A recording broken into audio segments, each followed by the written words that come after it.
All right. So you had some issues with what I was seeing on the post, right? Yeah, Christianity is not us. Yeah. And my reply to that was,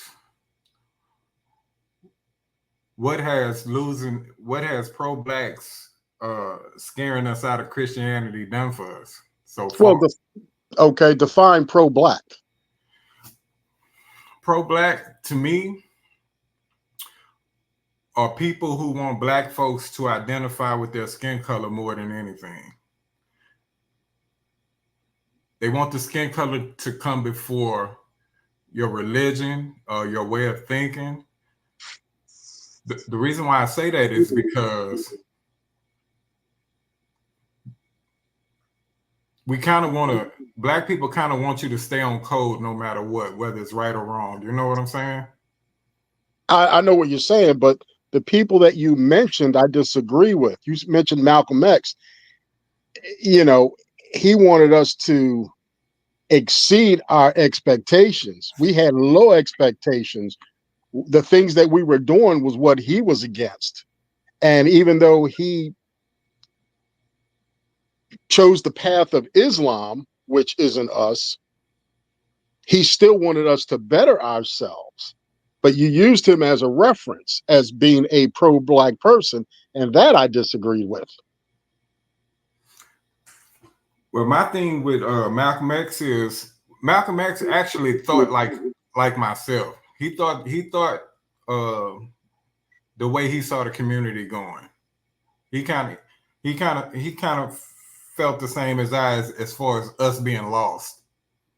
I feel Correct. the same way. Um, Correct. So why did you use him as a reference to the pro black? I used him as a reference to pro black because I put him and Martin Luther King, and I think I may have used that reference with him and Martin Luther King, right? Yeah. Yeah. The reason why I said that is because um, I'm not a fan of people kind of standing up for the black community anymore. The reason why I say that is because we don't really pay them back for what they've done. Okay. So I use Martin Luther King and Malcolm X as an example. Now Malcolm X is a little different, but to show you that our problems are not going to be solved by somebody standing up for us. Our problems are going to be solved by us doing what we're supposed to do. And Oh, we're I not agree. and we're not going to do what we're supposed to do if our morals are in shambles. And the reason why Correct. our morals are in shambles is because we've lost faith in Christianity. And I think a lot of that is due to pro blacks. I'm not See, calling you a pro black, but I'm saying a lot of right, pro right, blacks. right. I got you. I got you. See, the problem I have when you keep saying Christianity is Christianity was something that was beat into us. Christianity is something that traditionally our foreparents adopted through abuse, through slavery, through every, I guess, horrific deed that could be done to us. That's why we adopted Christianity. If we landed in China, we would be Buddhists, but that's not us. That's what gets me about people who continue to think that, who continue to say Christianity. You know, if you read the Holy Scriptures, you'll see the difference. That's not us. Okay, let's talk about the Muslim community, right? Okay. What happens when people mess up in the Muslim community? If a woman shows too much skin, she gets beaten. You are aware of that, right? Yeah. Have you ever been to the Middle East? Yes, I have. Me I, too. now I haven't seen that. I haven't seen that happen live, but I'm telling you, a lot of religions, a lot Okay. of religions are a bit violent Yes. when it comes to their beliefs and stuff like that. Right. Exactly. Me Right. personally, I think the Muslim faith is a little bit more violent than Christianity. Uh, Well, yeah, it's a whole lot violent. Yeah, because they take it a lot more seriously. But Yes. my thing is, my problem is, I don't really care how black folks got Christianity, Hmm. but it seemed like when we veered away from it, we became worse people. If you look at the blacks from between 1930s, 40s, 50s, I saw the behavior of my grandmother, grandfather, and the people in their age range, and they were totally different. They had a totally different mindset, Right. which was better suited for us. You know, uh, they believed in marriage. They believed in not having bastard children. So they had a way better mindset than we do now. Well, that's incorrect as far as bastard children, because if you look at now, maybe your family, but I can tell you there's tons of families in mine personally Mm-hmm. and others that we have reunions and that we, this person, man, there are just tons of kids. My father personally, he's one of 13 and he's the last one of the 13. Okay. Okay. So, Right. and on my mom's side, I mean, things were way, way different back then. So that I don't buy. Well, It this, may be worse now, but back then, come on. but I You can tell know you, and I know. when I was growing up, now I was born in '76. Okay, I was born in 63. Yeah, yeah.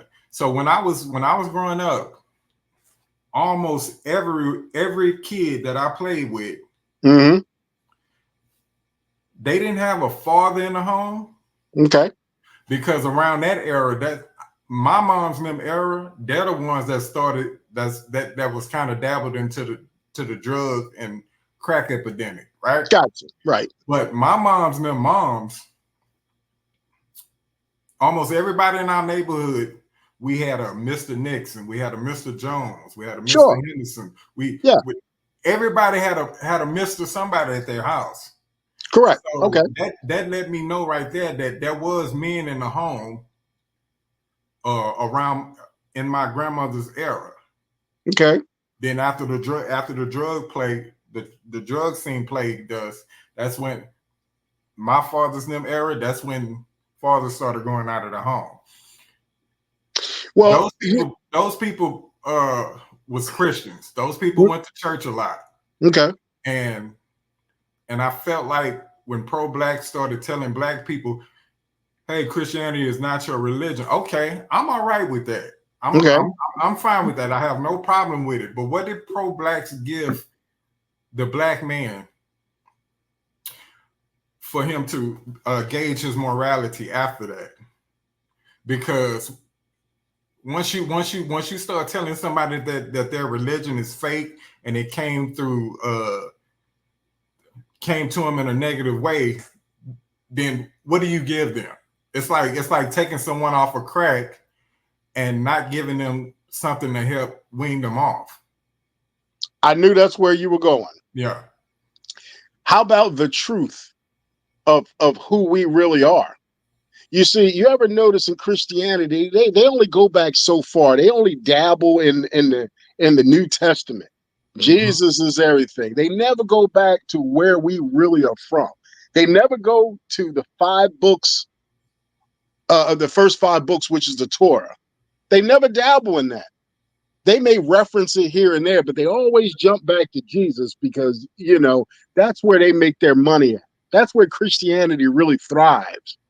They never talk about what was the years between the what they call the Old Testament and the New Testament. How many years went by? So what happened to us throughout all that time? They never even really discuss who we really are. Have you ever read Deuteronomy, the book of Deuteronomy? No. Okay. When you have a chance, go read the 28th chapter of Deuteronomy. And I mean the whole chapter, because a lot of people, what they do is they give you only bits and pieces. I tell people to read the whole chapter because I want you to read the whole chapter. That way you get an understanding of who the Most High was talking to And that way you get the whole reference. Because if you just read one chapter, you go, oh, okay, well, it says that. But that's where contradictions come in at. So read the whole chapter. But I'll give you a verse, the 28th chapter specifically. That's when the Most High identifies us as who we really are. So what I give people, I tell them about Christianity, but I also educate them on who we really are. I give them something to replace that. You see, we're really the chosen people. Mm-hmm. I don't stand out on the street corners like some of my fellow people. I don't yell at people. I don't tell them, oh, your white man's a devil and this and that. I don't do none of that. Yeah. I'd rather have people read and come to their own conclusion. You see, in the 28th chapter of Deuteronomy, the Most High tells us what's going to happen to us. And everything that you're talking about has been prophesied. Yeah, in what they call the Old Testament, it's been prophesied. People think that Revelations is it. Revelations isn't it. Read the 28th chapter. That'll tell you what happens to us and why we're in this predicament right now. So that's the solution that I give to our people. Read the 28th chapter.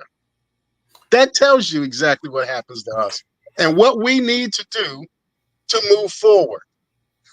Yes, we do need to embrace the Most High, but not through Christianity, because Christianity doesn't define us. That's not us. That's the Greeks and Romans. You know, that's their spin on the New Testament. Okay. Now the problem with that is what you're talking about. Yes.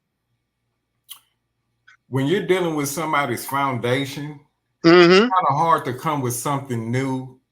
Oh, sure. And for people to gravitate to it, because if this Christianity religion that so many people believe in, and then someone like you, and don't get me wrong, it may you may be correct, you may be right, everything you're saying might be true, but what I'm saying is, when Christianity, which is so big and we were taught from birth, absolutely, and someone comes in with some research they did on their own and come with something new, that new guy is telling me, hey, don't trust what you read, don't trust what you've been taught, because of who had given it to you. Yes.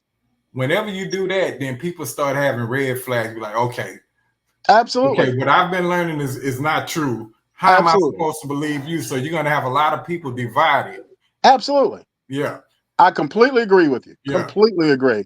And that's why I always tell people, read for yourself. When I say start at the foundation, I'll break it down. This is the problem that why I say this country and other countries want to destroy the Black Americans.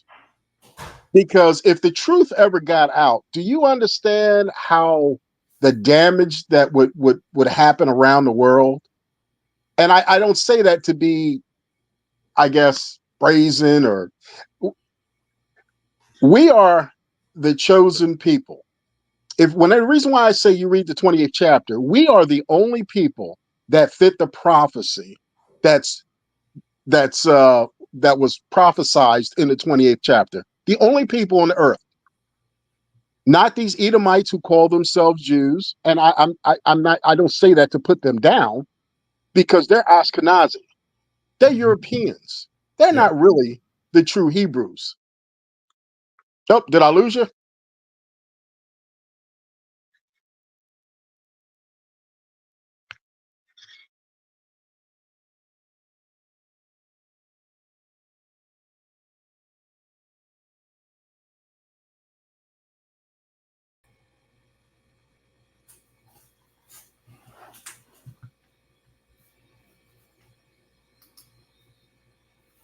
Back? Are we back? Okay, yeah. Okay. Okay. All right. I'll break it down. The 28th chapter tells us what's going to happen through our disobedience. And you see us running the street, acting buck wild, dressing like nobody's business. I absolutely hate it. I hate the blonde wigs. I hate the fake eyelashes. I hate all that stuff. And hate may be a strong word, but let me say I disagree with it. So what I give people to replace that is I try to enlighten people.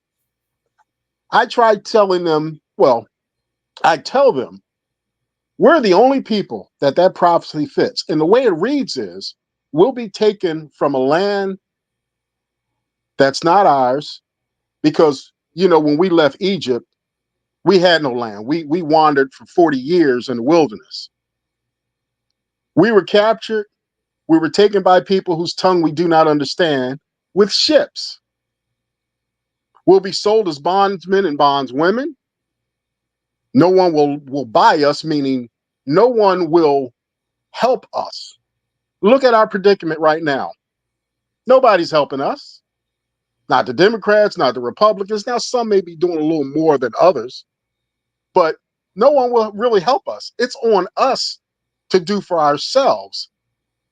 And that's why I try to get people to read. When you read that 28th chapter and you realize we're the only people in history that that prophecy fits. It says our children will be sold. I mean, when you read it for yourself, you tell me, who is that? It's funny because every time I speak to a rabbi, which I hate using the word rabbi because no man is a reverend. If you read the scriptures, holy and reverend is thou name. That's the most high. So it kills me when I see these people. That's what I mean. When people come at me with the Christianity and I speak to them about that, why do you call this man a reverend when in the scriptures it says holy and reverend is thou name? That's the most high. No man should put himself above the most high or even equal to the most high. So that's one problem I have with Christianity and these rabbis. Call yourself a rabbi. No, you're exalting yourself up there with the most high. You should know better than that. You want to call yourself a preacher? Okay. Not rabbi, not reverend. So that's what I replace Christianity with. I tell people to read. And through slavery, we adopted by force Christianity. Mm-hmm. So I mean, that's it in a nutshell. That's why they never go back to the Old Testament. It's everything's always, if you ever notice, everything's New Testament. You know what I mean? Mm-hmm. And I again, not toot my own horn, but I've debated so-called rabbis and preachers and everyone else, and I'll go scripture to scripture with them. Mm-hmm. I got my books, I got theirs, and at the end of the day, we shake hands and we disagree. But they can never answer my questions, but I can answer plenty of theirs. All right, check this out. I'm not the biggest religious person. Right. I'm one of those kind of people. I like to speak on what I've seen and what I've experienced. Gotcha. So usually I don't really go back further than when I was born. Okay. My arguments are usually common sense based, logic based. Yes. So I understand that. Yeah. But here's my thing. When you were talking about giving someone, weaning someone off of fentanyl or heroin, and what do they give you? Well, they give you Suboxone, or they give you one of these other things, to methadone, to wean you off of those drugs. I totally get that. You're forcing someone to go cold turkey. I get it. It's hard. That's why I said Christianity is tradition. You got your Christmas tree, you got your Easter. People look forward to these things because it's, celebration, looks good. If you look at Easter, why do they use the Easter bunny? Because a rabbit is sexually active. Mm-hmm. And you got all these eggs. That's a Roman and Greek thing. Yeah, yeah. And if you ever read the scriptures, it says the season of Easter, meaning springtime, not when Jesus was resurrected. You know what I mean? Yeah. So I try explaining that to people. Just read the scriptures, read what it says. Now, how can a season become a day? Yeah. You know what I mean? So I try replacing knowledge And when they, with Christianity, I try getting them to read a little bit more. Just don't take what I say. Don't take what the preachers say. Read for yourself and try to get an understanding. I fast and pray and for understanding. And so far it's worked. I'm not nowhere near perfect. I'm not above anyone else. Do I make mistakes? Absolutely. But I try living and speaking to people with respect, and again, of course, we all get off course sometimes, but it is what it is, But as you said, I try replacing their tradition with knowledge. Okay. Let me ask you this. All right. You've seen, as I've been living, I've seen Black people kind of fend away from the church. Correct. It's mostly Black men. The Black women are still into the church. Even in church after they've had multiple kids by multiple different men. Yes, correct. The gay community is in the church. Correct. So it seems like that Christianity really isn't upholding the sins that they used to preach about in the correct. church. Right? Absolutely correct. Okay. So you see, yeah. I'm sorry. Go ahead. No, go ahead. Yeah. So okay. Let's say Black people do turn their back on Christianity, like you would prefer for them to do. Am I right? You would prefer for them to turn their back on Christianity? Well, yeah. Well, here's the thing. What we are, it's not a religion. It's a way of life. Yeah. When you read the scriptures, and you'll see exactly what I'm talking about, I hope, it's a way of life.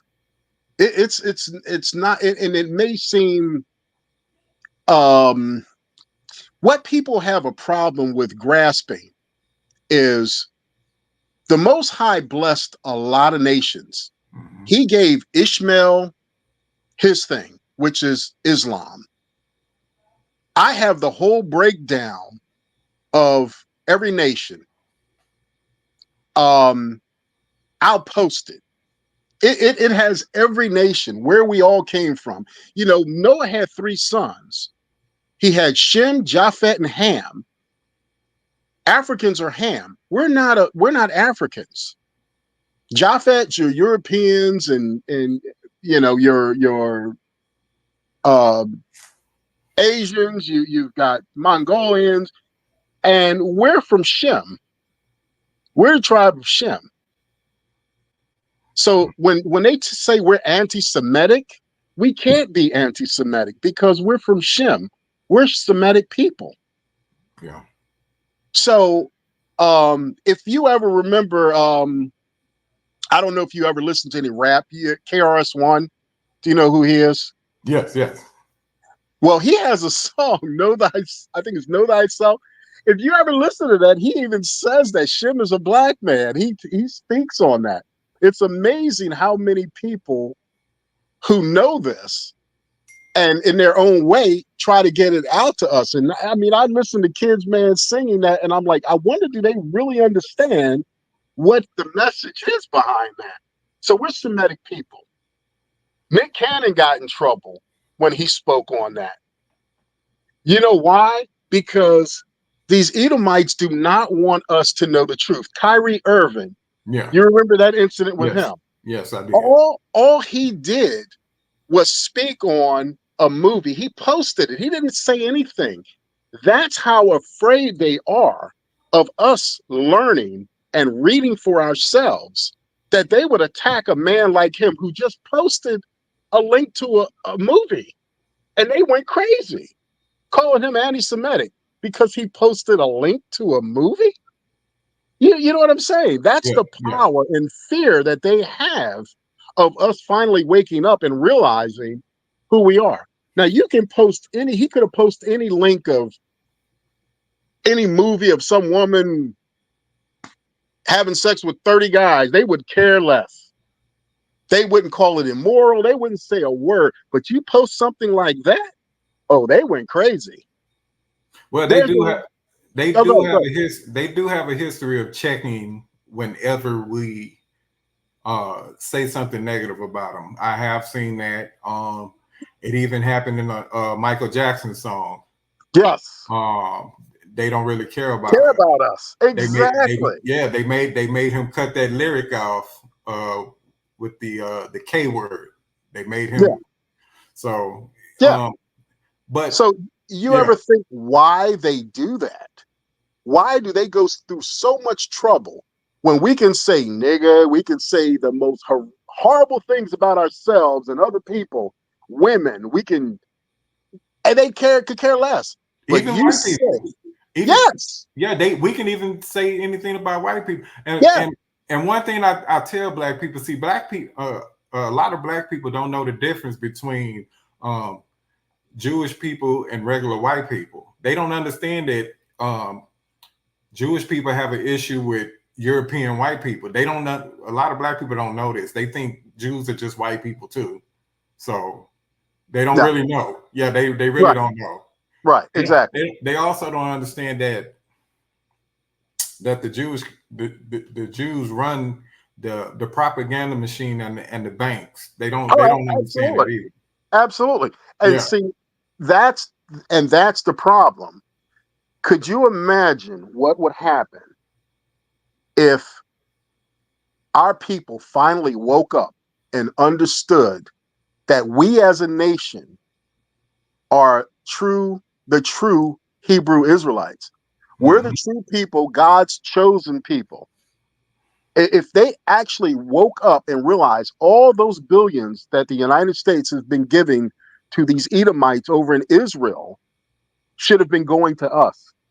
Can you imagine the hell that it would cause?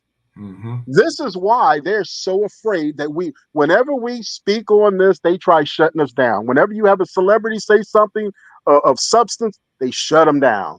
They accuse them of being an anti-Semitic. And then because they're making that money, they just go away quietly. You know what my problem? You know what my problem is with our people? For one, I think we talk too much. Two, if we did have a plan, we would tell the whole world about it. I think the best thing for black people is to play the game to win. That's what I think. And I'm gonna tell you why. Okay. For one, we don't have power. Well, we do have power. But I'll let you finish. Go ahead. The reason why, for one, our men don't even have power over the women. Okay.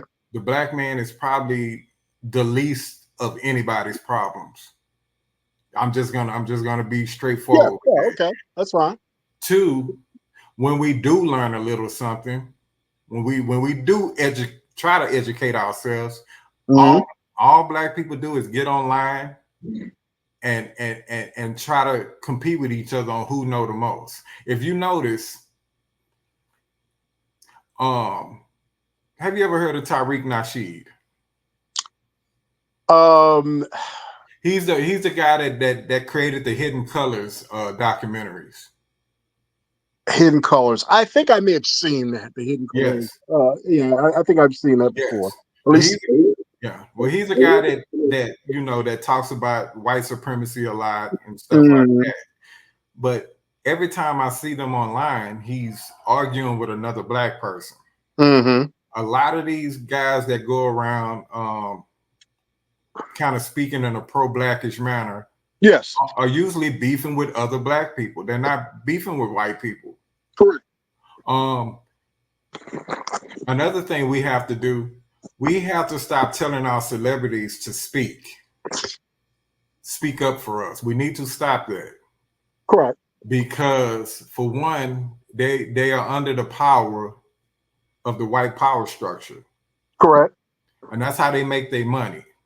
Without their money, they're not helping black folks. Right. And also, regardless of whether we're Hebrew Israelites or whether we're Christians, it seems to me that entertainers and hip hop culture has more of an influence on black people than religion ever has. Yeah.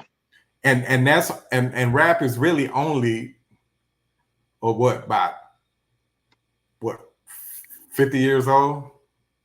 In 50 years old, most of our race is influenced by the hip hop community. Yeah, there's a good percentage is. I agree with that. It's a great percentage.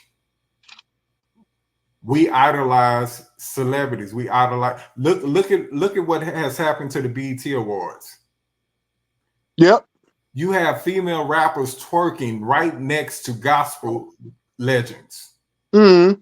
This is how bad the community has gotten. Right. I'm a martial artist, right? Okay. And I believe that anything that brings out the discipline in you, anything that makes you a better person, I'm for it. Correct. So I don't mind Christianity if you upheld Christianity rules. I don't care where it came from. As long as it's teaching you something that's good for yourself, I'm all for it. If you're a Muslim and it's making you a better person, I'm all for it. Right. If it's a martial arts and it makes you a better person, I'm all for it. The problem is our community, the morals have went down drastically. And I know other races do stuff too. I get that. But no other race has a genre of music that propagates killing its own, disrespecting the women. Right. No, there's no non-black genre of music like this. Right. I agree. So that would actually tell you where our culture is headed. You ever heard of Tubi? You mean Tubi is the Tubi? It's a streaming website, yes, kind of like Netflix. Yes. If you look at the list of the black movies on there, 90% of those movies are about sex, drugs, and crime. Correct. Okay. So we can't say that it's the media doing this to us. No, I completely agree. Yeah. I completely agree. Nothing you said I disagree with. Because I tell you right now, if the white power structure told us to clean up rap, if they told us to clean up rap, we would be the first ones upset. Just like when the NBA, remember when the NBA tried to enforce a dress code? Yes. Nobody was more upset than the black people. Yes. But so right. The problem I had with that was because they did it because of Allen Iverson would just wear sweats and his braids and they, they stereotyped him. Oh, he's a thug and this and that. I mean, the man plays a sport. And if he wants to wear a sweatsuit, you know what I mean? I just thought the irony of that. It's okay for me to run around when I go out to practice and I come out of the tunnel for a game, I'm wearing sweats.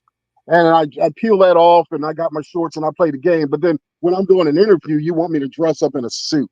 To me, it was just the irony of it, but I found it ironic. But it was because. But can I tell you why? Sure, go ahead. Okay, the thing is, if these athletes want to make millions of dollars, they get that money through endorsements. Endorsements, right? Right, correct. So those people are selling products, right? Sure. All right. A lot of these things are based on image. Yes, exactly. Okay. A lot of these things are based on image, right?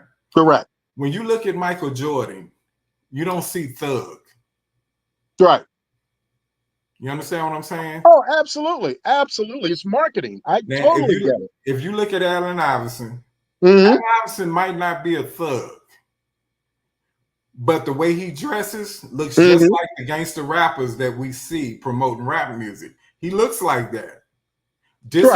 If you go to any rapper, if you ask any rapper who are their favorite players, I guarantee you Allen Iverson is probably top 2. Well, I mean, could be, but you got to admit he had game. That's, you know what I mean? No. But what I'm saying is they gravitated to Allen Iverson because of his look. They will even tell you that Allen Iverson didn't change for nobody. They will brag about these things. Right. Okay.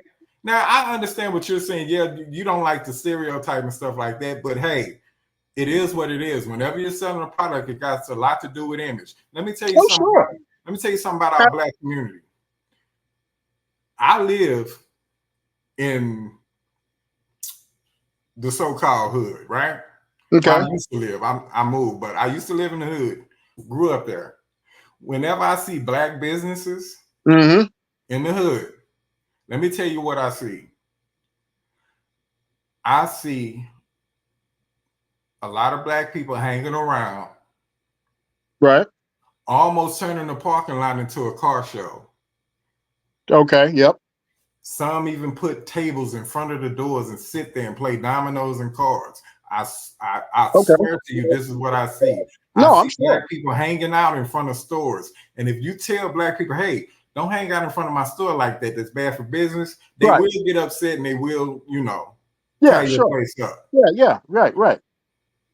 So it's a mindset in the Black community that we really need to get rid of. We need to get rid of this. I can do what I want. I can wear what I want. I can say what I want, and image don't matter. Image matters a lot.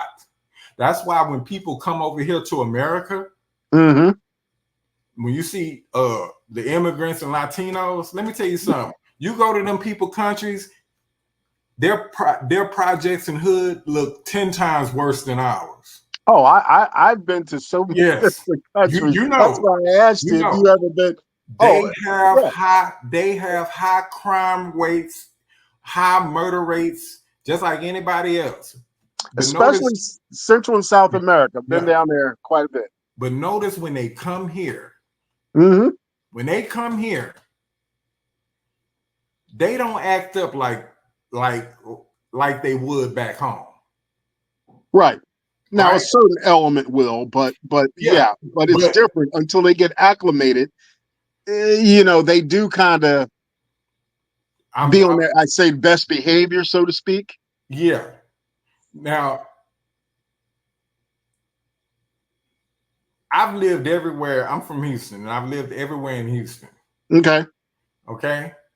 Whenever I see some bad neighborhoods, it's usually a lot of Black people. So I was born and raised in Philly. So when I go to the Asian community, it's not like that. When I go to any like the Middle Eastern areas, you will see they usually live near schools, like colleges and stuff like that. You see a lot of Middle Easterns walking around that usually students. Right. I rarely see bad neighborhoods, which has predominantly other races than us. I hate to say that, but it's true. Well, the Hispanic neighborhoods you'll see in Philly. I've lived around them. It's the only thing you usually get out of Hispanic neighborhoods are a lot of parties, a lot of trucks around, a lot of cars around, but it doesn't be like a violent. See now, if that's maybe in Houston. Not in Houston, maybe in California. You may have that. Yeah, but because in Philly, man, it's crazy. It's crazy. But right. That's what I'm saying. But if you notice, I'm telling you, whenever you see bad neighborhoods, it's usually yeah. Well, now here's the thing. Also, in predominantly white neighborhoods, you have that because everyone don't live in the suburbs. You know what I'm saying? I've been, quite a few places in the United States, and you go to some areas, you got your trailer parks, and not to put trailer parks down, but come on, that's kind of sort of their ghetto. That's why they even reference that about themselves when they get into an argument, calling each other white trash and that sort of thing. That's what they mean by it. They have that, but it's not as prevalent as ours. It's really not. I actually live now. I live in a great neighborhood, but around my subdivision, you can tell it's very country and a very white predominantly white, Yeah, sure. I don't see white people hanging around. No, I see trailer parks, and I don't even see people hanging around in the trailer parks like that. Right, right. So right. it's not like ours. It's not like our hoods. It's a different, yeah. It's a different environment. But as far as I guess where I was going with that is the crime. You know what I mean? Because I hear all this black on black crime. Well, when you have predominantly white neighborhoods, who's committing the crimes there? They're not committing crimes like that. They're really See, not. I disagree. It's not being reported, and it's not being. How can I put it? What? Wait a minute. Okay. How can you say it's not being reported when you're telling me that there's crime? So how do you know how do you know that it's crime? Because I've been there and I've seen it. That's why I'm saying that. I've been there and I've seen it. So you're telling me you see this high amount of crime in white neighborhoods? Is that what you're telling me? Yeah. Yeah, that's what I'm saying. Well, you're a very rare one because. Well, okay. For case in point, where do you think meth started? I mean, I understand that. I understand white people do drugs. We know this. But let me ask you something. I'm sorry. The violence involving that was off the charts. It was like our crack. Meth started out in the West, Arizona, and those areas where you had people cooking that stuff, and now it gravitated all the way to the East Coast where I'm at. We never had meth. You know what I mean? We had heroin, we had weed, we had cocaine, never had meth. Now all of a sudden, man, meth is everywhere. It's crazy. But out there, they had, I mean, you don't think they had murders and kill? I mean, the whole 9 yards. I used to live in New Mexico. You know what I'm saying? I've been around. I've been so many places, man. It will surprise you. And but it just kills me when I hear all the black on black crime.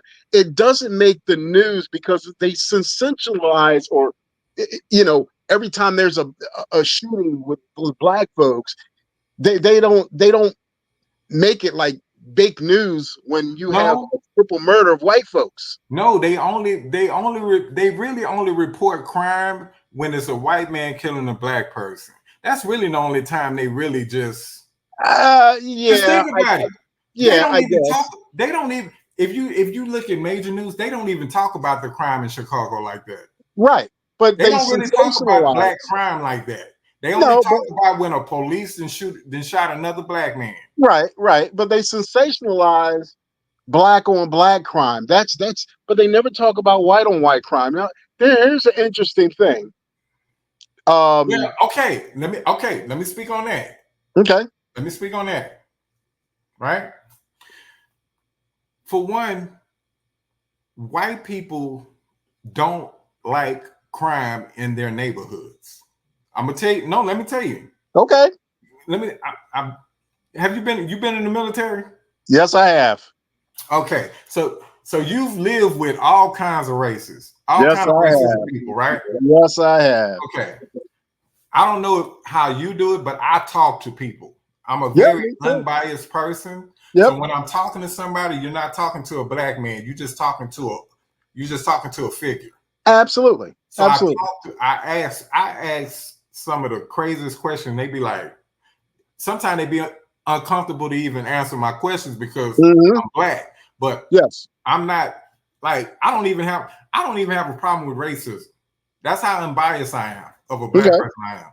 All right. But white people do not like crime like that. If you notice, if you have a white neighbor, they're more inclined to tell. If they see a crime happening, they are more inclined to tell than we are. Black people have a no snitch, mind my business type of mindset. You know this. You hear it all the time. We have a no snitch rule in the black community. White people don't have that. White people will tell on you. I have seen white people try to stop fights from happening. Yeah, I mean, you don't see black people doing that. I've seen black folks do that.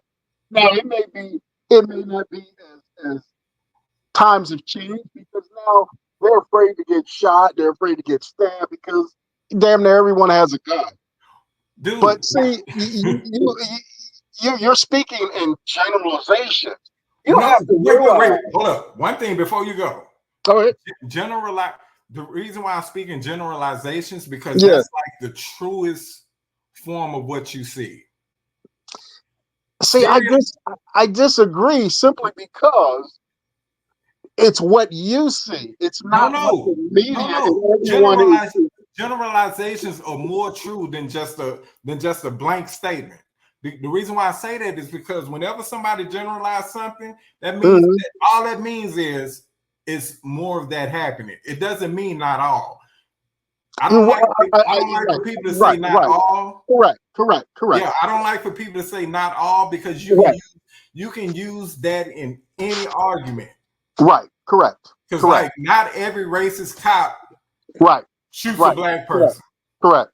Not every racist is going around hanging people. Right. But you understand what I'm saying? So we can't. Yeah, I do. Correct. So I speak in generalizations because they're true. Right. But I think that it happens more than you think. Because as I said before, who do you think is committing the white on white crime? You take a predominantly white area. Who's committing all the burglaries, the thefts? Well, I think we're committing crimes at a higher percentage. If you go by the numbers, us just being like 12 or 13% of the population, we're committing crimes at a higher percentage. You know why? For our people. You know why? I think it's because of the music. See, I disagree. I think it's because they created a condition for us to fail. They created a condition for us to be piled on top of each other, where for years we couldn't leave a certain area. We couldn't leave the ghetto. Red line districts was all through the country. So why were we a better people during Jim Crow? We weren't better people. Yes, we were. We were controlled. Whoa. We were a better people. We were controlled. Were controlled. All right, let me ask you something. You have kids, right? Yes. Okay. Do you think your kids would have behaved better if you didn't put rules on them, or you think they would have act worse?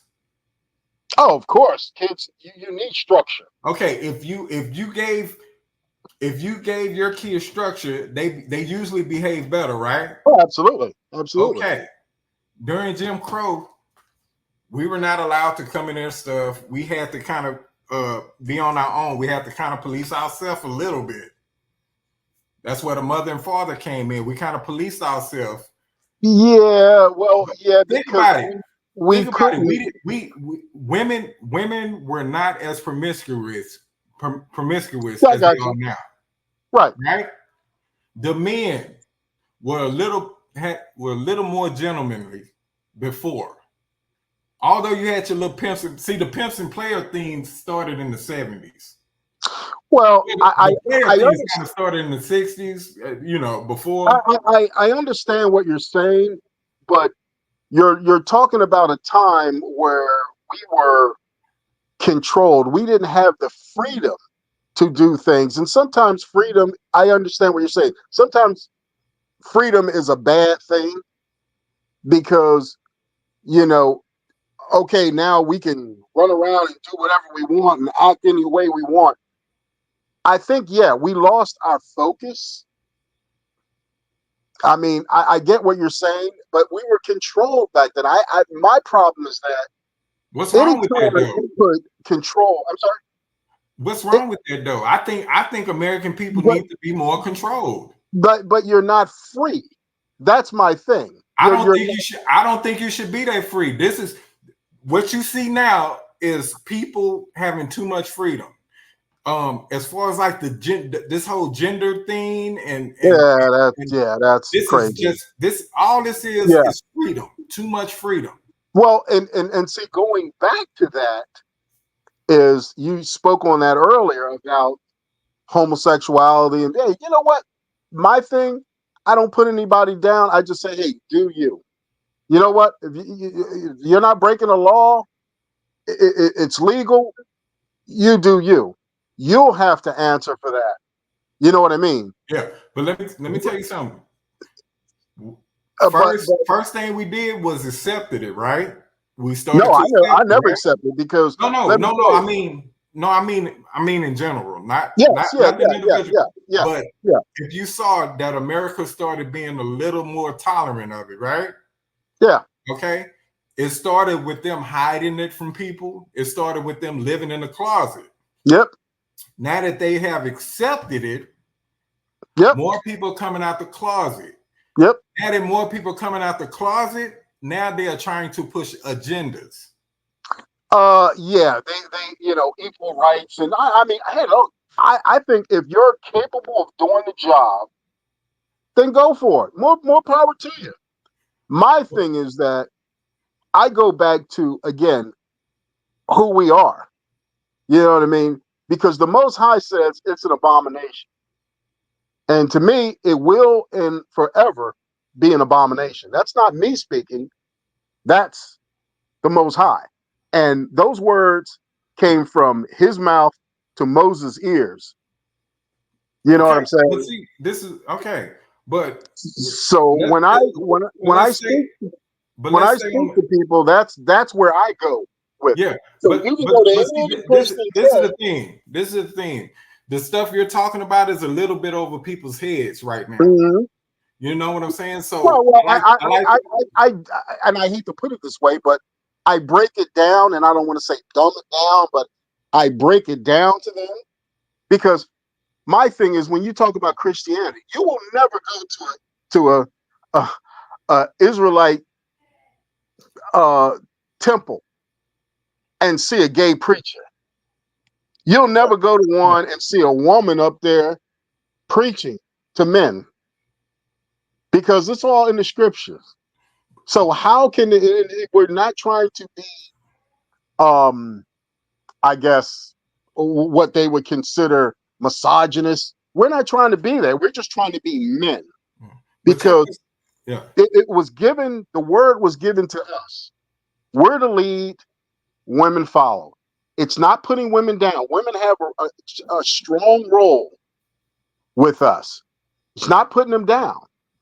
It's not saying that you're but you're not equal to us. You know what I'm saying? We can accept all these other things as fact, but when it comes to that in Christianity, you can't tell a woman this, you can't tell a woman that. Oh, they put the brakes on that. But do they actually read what the scripture says? Do they really follow what the scripture says? See, that's my problem with Christianity. It has too many contradictions and they don't follow it. Something as simple as that. I agree with Scripture that. says a I woman totally can be agree. silent in church. Are they? No. I totally agree. You see what I'm saying? So I that's when I totally agree. talk about Christianity the way I do. That's the reason why, because there's too many contradictions. And when I tell women that, they get upset. And I say, look, everything I say, let's go to the scripture and see what it says. It's not what I say, it's what the scripture says. And then I go back to, do you believe that? Well, yeah, but that was back then. Oh, no, it doesn't work that way. The most high words isn't, well, that's what he said back then. I take his word now and forever. You know what I'm saying? Yeah. You can't pick and choose. All right. So So, KD. yes, sir. All right. So this is my thing, right? Yes, We're living in an era, we're living in a time right now yes. where we are looking at the offspring of crack babies. Oh, yeah, yeah. But you So realize that they're yeah, older now. You yeah. know what I mean? See, They're in their 40s. the people that were born in the 80s were most likely a lot of crack babies, Yeah, right? yeah, yeah. There's Okay. So let's say probably millions. every 15 years, because Hmm. that's when the fuck ups started having babies around that age. So Right. you say every 15 years, that's a new era of crack baby offsprings, right? Right. So you're talking to a lot of people that's dumbed down. So a lot Oh, of the stuff absolutely. you're saying, the lot of stuff you're saying is going to be over their head. Yes. We're talking about a culture that's talking about shake your ass, how twerk Yeah. that, Yeah. and Exactly. they can barely Exactly. enunciate words. So a Right. lot of that stuff is going to go over your head. So I like to just stick with just a lot of logic and common sense Yeah. of Absolutely. of what to do and what not to do. Yeah. Um, Oh, absolutely. we see Absolutely. we see the consequences of the things you do it, and as older people, we need to teach the youth about what's to come. Right. And it may not necessarily be religion, Yes. but it can be morals. Yes. I'm not the Exactly. most religious person, but I am big on morals. Right. Let me tell you something. I've never sold drugs. Okay. Me either. I rarely drink. Um, Yeah. I, I'm the I, same I, way. I went to jail for a few hours for a little minor shoplifting. Right. Mhm. I don't have any kids out of wedlock. Okay. Yeah. Neither do Um, I. yeah. And that's So, one thing I said. I keep all my eggs in one basket. You know what I'm so saying? yeah. So I try to tell people like when it comes to the black community, Mm-hmm. doing stuff for the black community is, I mean, you can brag about it, but that's not what's going to fix the black community. Well, I agree with you, and that's why I always speak to people, and I try to. And again, I hate to keep saying dumb it down, but I'm with you. Common sense, things that I try to get them to come to the conclusion or a solution by me just speaking to them. You understand what I'm saying? Like, Yeah. what would be the best way to do this? See what they have to say. And then if I can coax them into a better decision, let them figure it out. I try not to make people feel, you know, I guess dumb. I try to help them come to the right decision or solution. But also I try giving them a sense of pride. Yeah. And that's what's missing with us. And that's why I keep going back to Christianity, because when someone actually reads the truth and they see it for themselves and they look at their parents and say, man, all this time, I understand mom and dad and grandma and so on, they may have believed this, but have they ever read this? And then they may go to their parents and say, have you ever read this? What do you think of that? And they may be stuck in tradition and be like, well, you know what? I believe in this. Well, okay. But our generation, so many of my generation, or well, not necessarily my generation, but my father, my mother, they grew up in the South. Some of them had like a sixth grade education. Mm-hmm. You know what I'm saying? Yeah. I have a uncle that they used to say, oh, he's a God sent preacher. This man can't read and he can't write, but they say he's a God sent preacher. I said, what is a God sent preacher? Well, he can't read and write, but he can preach. And you know what he's doing? He listened when he was a child and grew up and all these years of all these stories and sermons and things. He can't sit there and read the scriptures himself. He listened, and all he does is repeats over and over again these things that he's heard while he sat in church and became a deacon, and now he became a preacher, and so on and so on. That's tradition. But does he actually have knowledge? He doesn't. And I hate hurting their feelings, but it's true. You know what I mean? And this is what we're stuck in. But And I, then I go don't ahead. think we should. I don't think we should have a problem with dumbing down for our community. Let me tell you why. Let me tell you why. Like I said, the hip hop community Mm-hmm. has been more of an influence on our community than religion. I agree. Nothing is dumbed down more than hip hop. Yeah, well, So that's letting you know right there that there is power in a little music and a few words. Yeah, absolutely. You understand what I'm saying? Yeah, if rap was to completely just say, you know what, we're not going to do this no more. We're just going to be conscious. We even had that at a time. Remember the group. What's the group that Take Me to Another Place? What was the name? Yeah, that was I got you. That was I know who you mean. Yeah, I forgot, but I know who you mean. It'll come to me. They had a lot of kids in middle school wearing those little African yes, and stuff like that. Yes. You know, they had some influence. Yes. But what happened? The gangster rappers started making fun of these guys. The gangster rappers started making fun of MC Hammer for dancing. You see what I'm saying? Oh, yeah. Yeah. So you're dealing with a culture that doesn't want people to tell them to do better. Right. And so when you have that, that's a problem. Right. And that's why I try to instill a sense of pride. And again, like I said, you know, I understand. They go, don't come to me with that Christianity. I said, whoa. This ain't Christianity, man. We're a nation. We're not Christians. And that's the thing. It's not a religion. It's a way of life for us. Because I've got family members, man, that what kind of religion? I said, no. This is a way of life for us. Read the scriptures. I got one here, Amos. It's chapter 3, verse 1 and 2. And the Most High says that you of all the families of the earth, only Israel have I known. Now, when you read the scriptures, who's Israel? Who is Israel? Of all the families of the earth, only Israel have I known. And what is that saying?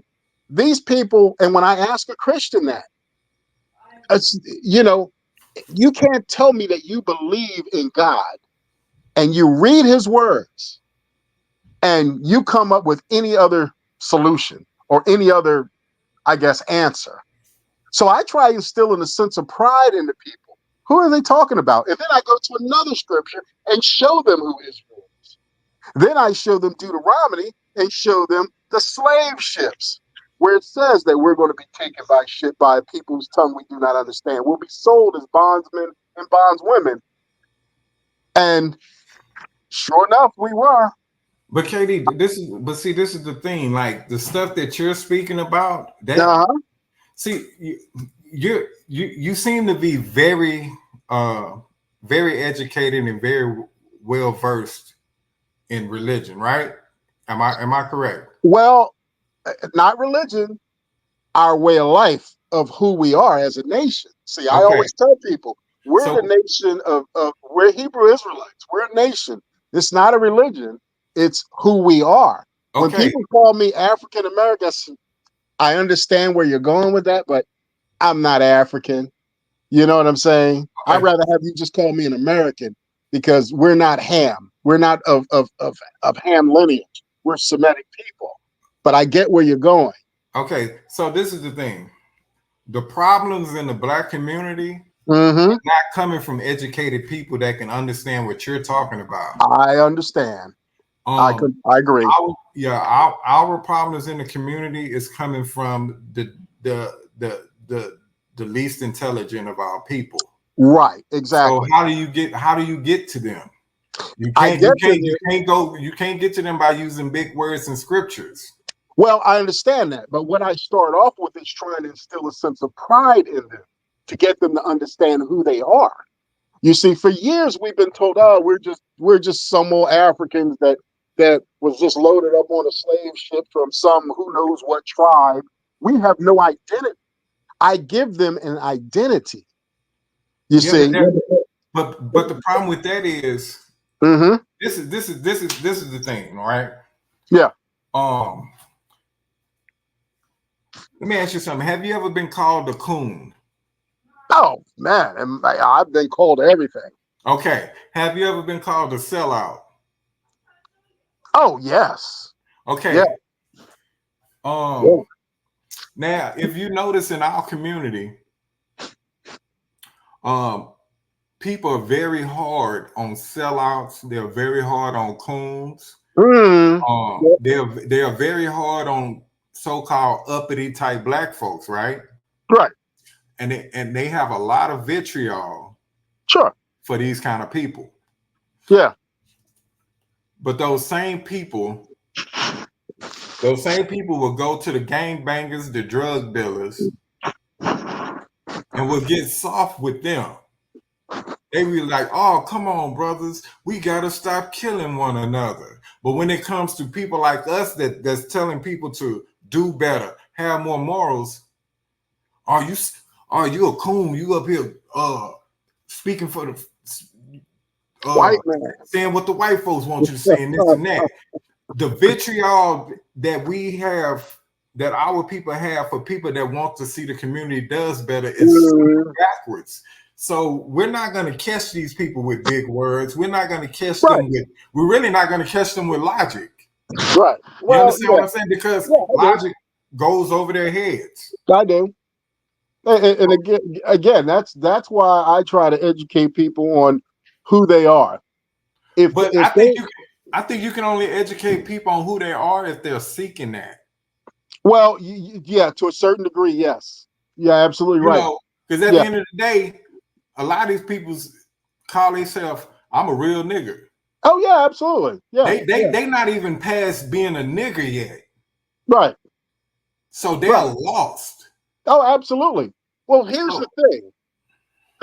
You know, in reading the scriptures, again, it says only a remnant is going to be saved. You know what I mean? Only a remnant. So all of these people, I accepted that because all my people I see out here, man, doing all these crazy things and committing crimes, and our generation is just lost. I get that. Only a remnant, and I accept that. But along that way, I try to educate as many as I can. But I accepted the fact that this is our reality. It may seem cruel and harsh, but this has already been prophesied. So it's out of my control. But the best that I can do is try to help a few along the way. If I can educate 10, I'm happy I because like. I realize that there's only going to be so many seats at the table. I'm a believer. But see, I kind of want to. I think us being older, Right. um, I think us being older, it's our job to make the world a better place before we leave here. Oh, absolutely. And we're not. Absolutely. Yeah, and we're not doing that. Oh, So absolutely. my Well, thing is, now some of us are. I I mean, want. we can we do more? Absolutely. I don't even think it's about. It's not really about doing. We need everybody in the black community to do better. We don't need somebody handing out turkeys and chickens and Oh for no, Thanksgiving. no, We no. don't need people giving That stuff kids is dead. toys. That's We don't need patronizing. we don't need people giving kids toys. We don't need that. What we need is to shame this behavior. Right, right. That's patronizing. And you see, that's another thing. You never notice how, and this is how hypocritical, and I hate keep beating down Christianity, but I try so hard to get our people to realize the evilness of this. With Christianity, they say it's Jesus' birthday. Obviously, it's not, because during that time, the shepherd was out tending to his flock. Now, what shepherd is out tending to his flock during the dead of winter? That's right there in the scriptures. And I understand you're not versed on that, but I try explaining that to people. So anyway, get away from this Christmas. My kids never knew what Christmas is, Yeah. because you know what? If they were doing well in school, taking care of what they needed to take care of. If they wanted something, they got it. You know what I mean? They didn't have Okay. to wait till Christmas. You But know what I see, mean? but see, this is the thing. Like that whole Christmas thing, that's not a problem. That's really not a problem. It is because, again, where I was going with that is, do you ever notice how some folks' attitudes change?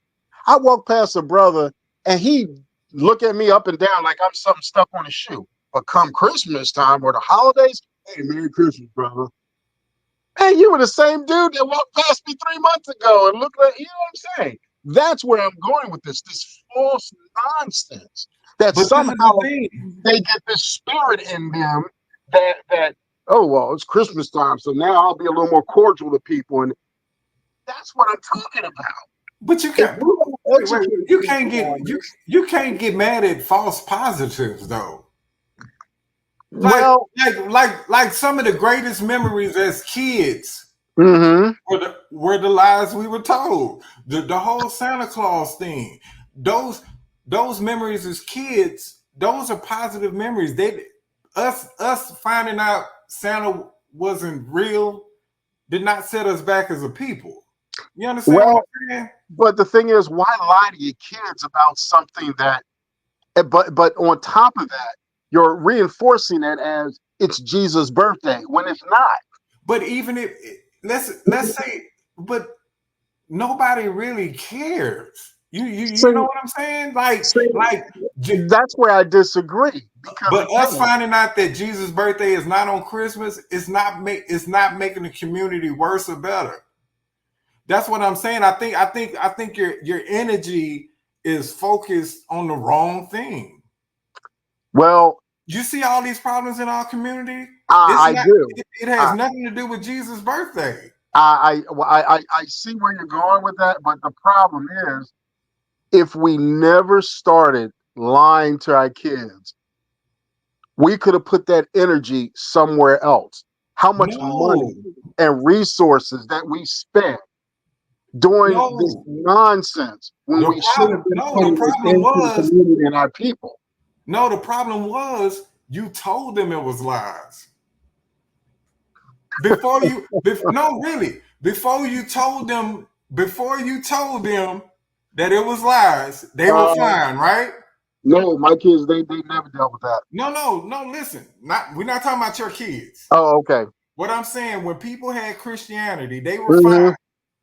When they were believing that we're gonna go to hell if we don't act right and this and that, they were Mm-hmm. actually fine. It's almost like an adopted kid Right. finding out that his adopted parents are not his real parents. Right. Right. Before that, he was fine. Right. But Right. then when he found out the truth, it Right. blew his whole world up. And he Right. didn't look at them parents the same again. Right. But my thing is this though. I'm trying to save people lives and their souls. I'm trying to get as many of our people to understand what's ahead of them and the way us build us as a nation. If I can build us as a nation, all these problems that you're talking about will go away. But sir, But I you can't keep lying to people and say, well, okay, it's a lie, but yeah, continue on. sir, the best That's not way to building us. Go ahead. first we have to save lives. Because Oh, these people, absolutely. our kids out here killing each other. They don't know where Absolutely. they're going. Right.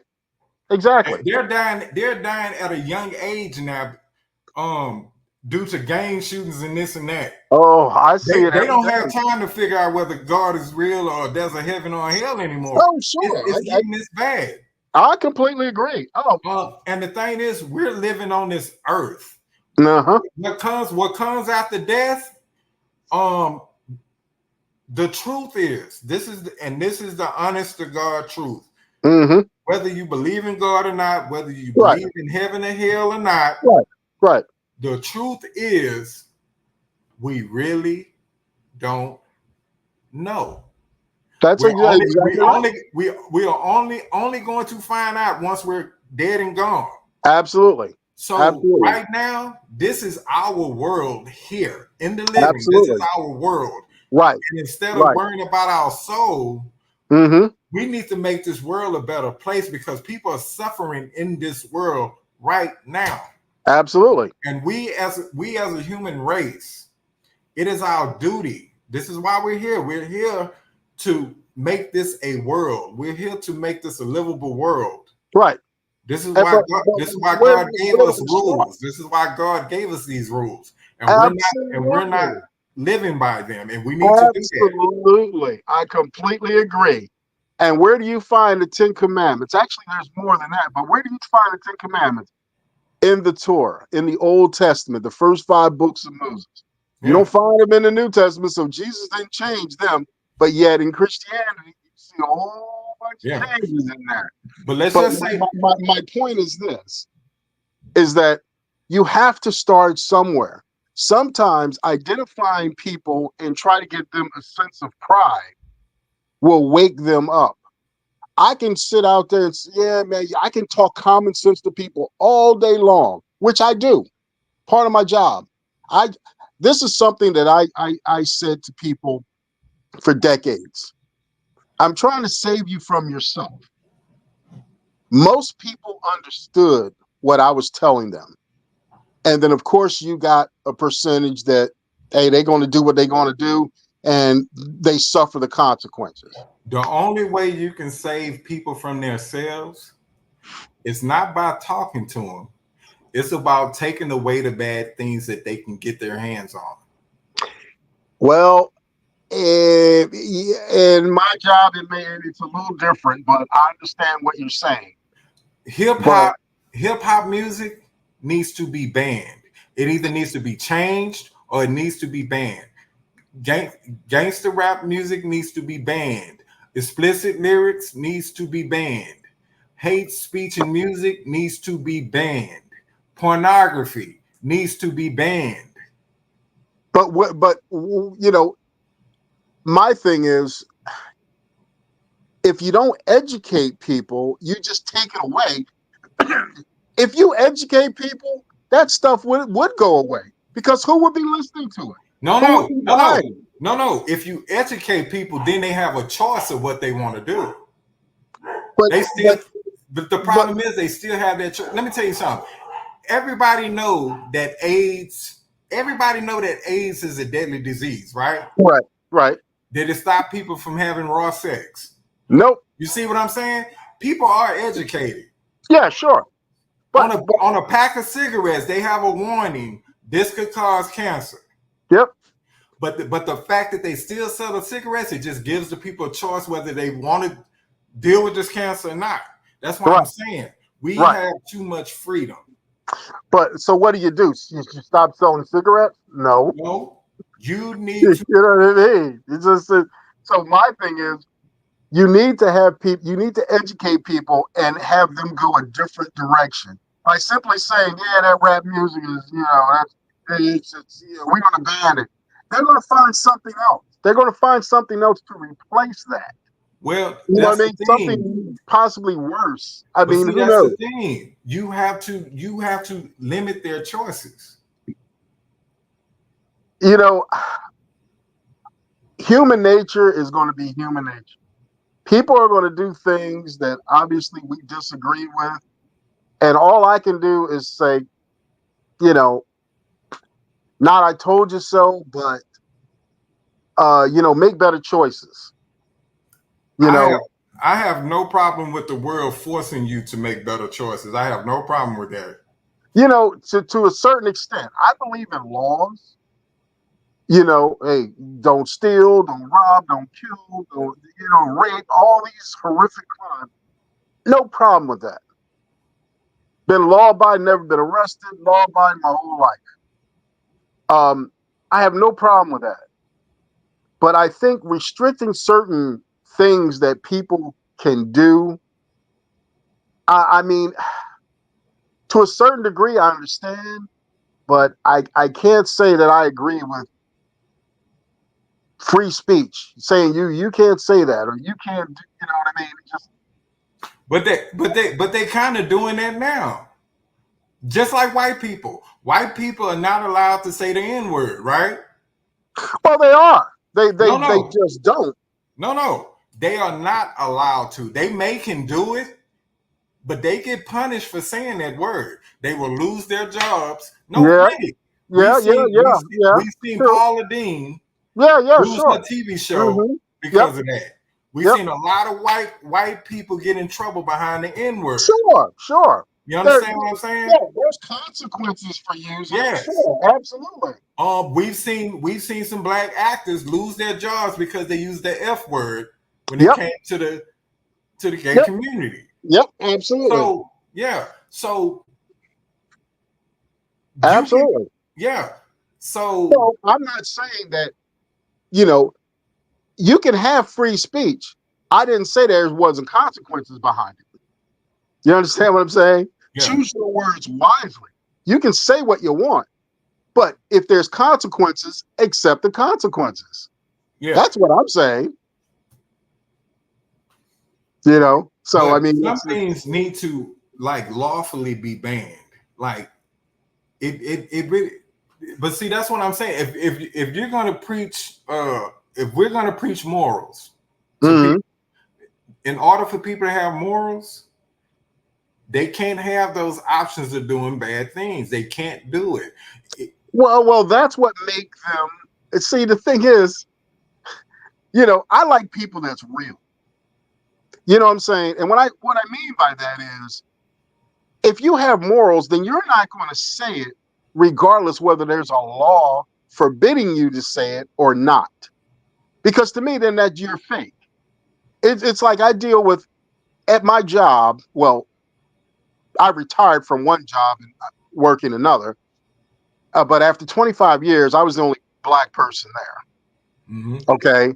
So, you know, if you're going to say the N word, you know what I'm saying, with your friends, but you're not going to say it around me, you're fake. I realize that there would be consequences behind you saying it in front of me, but you're fake But because you understand what I'm saying. You yeah, but say that's it not behind me. that shouldn't be a problem. Like if you think about it, them not saying the N word around you is actually a sign of respect. I don't think so. It Because here's the thing. it Why would definitely is. why would you say it to begin with? Is my Be- point. Why because would that be in your vocabulary? you will be offended by it. That's why. Yeah, but why would it be necessary to even say that word? Is my point. No, that's not the argument. The argument is you saying that if he don't say it to you, but he says it behind your back, that's a bad thing. It's not.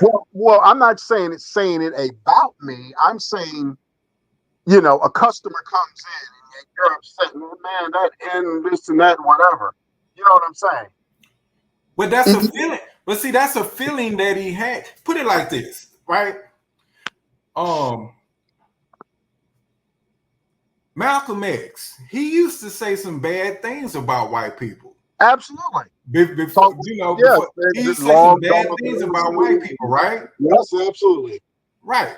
So why is it that when white people say bad things about us, it's so bad, but when we say bad things about white people, it's okay? Oh, it's you see that's something that again I explain to people. But again, it's hard, like you said, for people to understand. Is this was prophesized that white folks was going to treat us this way? You know what I mean? So Mm-hmm. why are we mad at them for doing what God told them to do? You know what I'm saying? What I'm saying? It's ironic. He prophesied this was going to happen, and who was going to do it to us? We did it to ourselves through our disobedience. Is why we're in the hell we're in right now. Until we go back and understand that this is going to be our life, and that's why I said only a remnant is going to be saved. You understand? All this is prophesied. And again, like I said, I spell it out and tell people, read it for yourself. Don't take my word for it. Read it for yourself. But getting back to that, when the white person called me, and I've been called, like I said, on my job, I was the only black person. Hey, check your mic. You like going in and out. Oh, okay. How's that? Yeah, it sound better. It seemed like the more you move, the less I could hear you. Oh, gotcha. Okay. Yeah. All right. But anyway, I've been called everything under the sun. And you know what I do? I make a joke out of it. I I applaud mean, you on it that. I doesn't agree with bother you me on at that. all. The I'm fact sorry. that the fact that you don't let words hurt you is a sign of a real man. You know, and my coworkers got Yeah. more upset than I did. They said, "Man, you believe that?" I said, "Man, please." I said, That's a weakness. That's a "Yeah." I said, weakness "You that he know," has. I You said, don't yeah." I said, "You know, at the end of the day, I did my job. Why would I give this person the opportunity to have control over me?" You words understand what I'm saying? yeah, words don't hurt a real man. Yes. And that would be having, you know, for me to do something stupid or say something stupid, that means they controlled my action. Exactly. You know how So why many black people you know how many black people crash out over that word? you know what I mean? That's the education that I try telling people. Don't let that offend you. Who cares? Laugh it off. Make a joke. I've been called that, man. Like I said, on my job, I only one. And you know, people will call up and say, "Yeah, I was dealing with that end." Yeah, it's you know what I mean. They're like, "Oh, okay." I had a guy come in and complain, and they said, "Well, okay, well, who was the worker, the person? He's that the end," and they threw him out. You Mm-hmm. know, so I mean, I mean, so many crazy stories that you wouldn't believe. Uh, but again, they would come to me and they would say, "Man, this guy, you complaining." And we looked at everything; everything was good, and you know what I mean. But yet he makes this racial epithet or slur. I'm like, you know, chalk that up to number 532. You know what I mean? They gave me the courtesy to come and, you know, say something, but it was like, you know, but again, I never let people control me because it's like, Never. yeah, it just, you know, so I understand when people use it and they get offended by it. I'm like, okay, but you know what? Don't let that get to you. I understand the emotional side of it, but you got to be bigger than that. If it costs them Yeah. whatever it costs them, then consequences. Yeah. But don't let it affect who you are Yeah. and your job. Don't be I a agree. fool and make a mistake by overreacting to something like that, which costs you more than it costs them. Definitely. You know what I'm saying? So that's what I try educating people on. You know, it's like, you know, but, you know, but again, in that, I again try teaching people who we are. That's why this shouldn't upset you. That's why your mindset should be different. You shouldn't worry about this nonsense. And along with that, this nonsense of hip hop and all this other provocative nonsense and women dressing with their rear.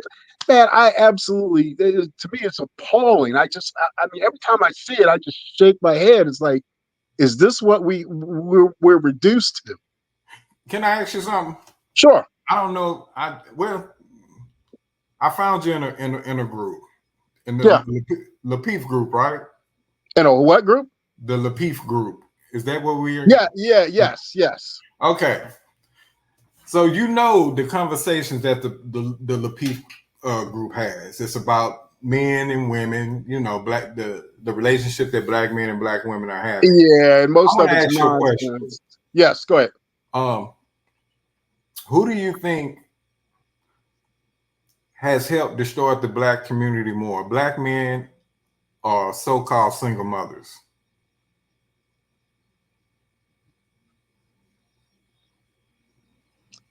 You know,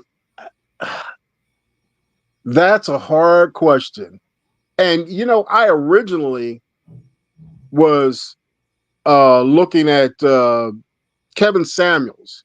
I used to listen to his commentary and stuff, and I think that's how I ended up on that Lapeep group or whatever. Yeah. And really, I mean, it's humorous to me, most of that stuff, but that's how I ended up on there because I enjoyed listening to Kevin Samuels talk to women, mostly on YouTube is where I was watching it, and how he was talking about the value of women and everything, and that coincides with a lot of my beliefs as far as women knowing their place. I'm not trying to be misogynist. I'm just saying that a man needs to be a man and a woman needs to be a woman.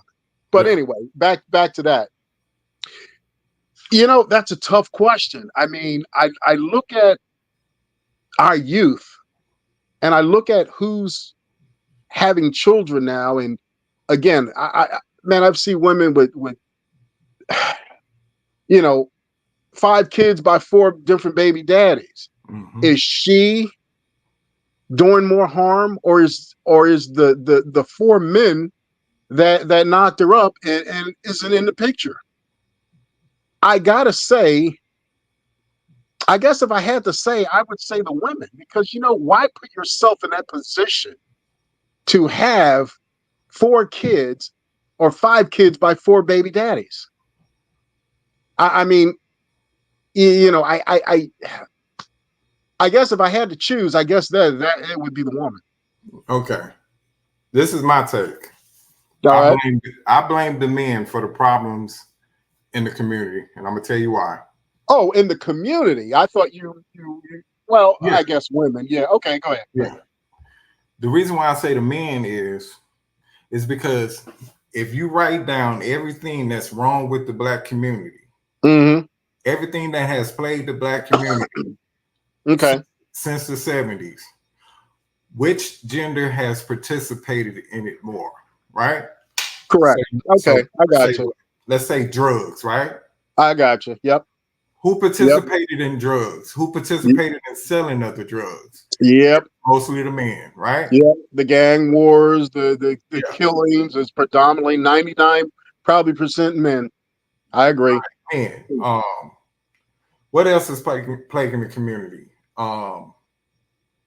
Thefts, burglaries. I mean, you name the crime, men is at the top of the chart. Okay. The reason why I say this is because you and me, we're old enough to have seen the change in our women. Yep. Our women was not always like this. No. I remember when we was growing up, it wasn't that easy to get women in bed like that. We had to work. Right. So where the change in women came, well, first it started with pimping. This is when the Black man started to degrade the Black woman, when it started with pimping and exploitation movies. This is when you first start seeing this. Bitch, hoe, stuff like that. Then it started to seep into the rap. Even when gangster rap came out, the women were still kind of on the right track. You had Queen Latifah, MC Lyte. They were not raunchy. Even when gangster rap was out, they were still not raunchy. Right, exactly. Then Little Kim came along, right? Yep. And she started to show, a little bit of sexuality. But I think the one female rapper that really changed the game was Trina. I don't know if you ever heard of Trina, right? Yeah, I heard of her. Yeah. She had a line in one of her songs, and excuse my language, but she said, "You don't know now, ho, who's been to places I've been, to spend the grands that I spend, fucked by 5 or 6 best friends." That line right there really opened up the floodgates to very raunchy women's rap right there. Yeah. Little Kim lyrics was not as bad as that. No. So Trina came out maybe around the 2000s, maybe, or something like that. Yeah, I'm trying to think. I think there was I think there was another one out. Oh man, I'm trying to think who the hell was that. Yeah, but Trina really opened the floodgates to this very ratchet female culture. Yeah. So I mean, it kind of gave them like, oh well, it's okay because she's rapping about it or speaking about it. So yeah, I understand what you're saying. Now, in that same song, you had a rapper named Trick Daddy in that song. Oh yeah, Trick Daddy. And after she said her verse, he praised her on that verse. You Mhm. don't understand how strong stuff like that is. Yeah, it's very impressionable. Sure.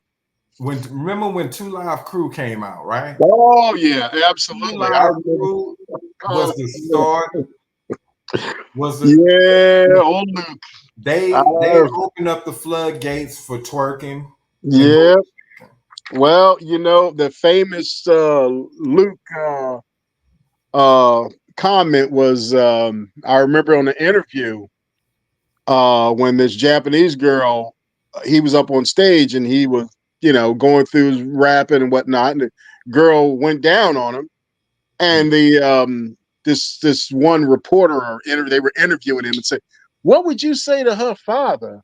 I mean, you're sitting up there, don't you take any responsibility? What would you say to her father?" He goes, "She was good." And I'm like, man, you know what I mean? And then next thing you know, you got probably a million kids with a pen and pencil trying to come up with some crazy raps, Yeah. to be just like Luke. Yeah. You So know, this is why I blame the men. okay, The men they kind of use the music yeah. to sway women to become hoes. Well, and that's why I said I didn't want to sound misogynist, but when I said about men leading, Yeah. I see where you're going, and I can agree with you because again, we led this type of musical revolution with the rap, and look where we're at now. Yeah. So, Snoop had a song called "Ain't No Fun If the homies can't get none." right. That's promoting running trains Yeah. on women. Yeah. Yeah. You see what I'm So, saying? yeah. Oh, absolutely. Absolutely. And I in our do. community, they praise these rappers. Our community praise these rappers. Yep. The rappers have ruined the community like just as much as gang. This is what happened. The drugs destroyed the adults. The rap destroyed the youth. Well, yeah. And, you know, it's, I got to put some focus on the government as well because, again, these drugs, you know, don't get there on their own. They talk all this nonsense about um, the border and they're bringing drugs over and everything. They made a seizure in Philadelphia, I think maybe 2 years ago at the port, where they took I don't know how many metric tons of fentanyl off of that ship. I could Google it and tell you, but it was crazy. Nobody coming across the southern border is bringing that kind of weight into this country.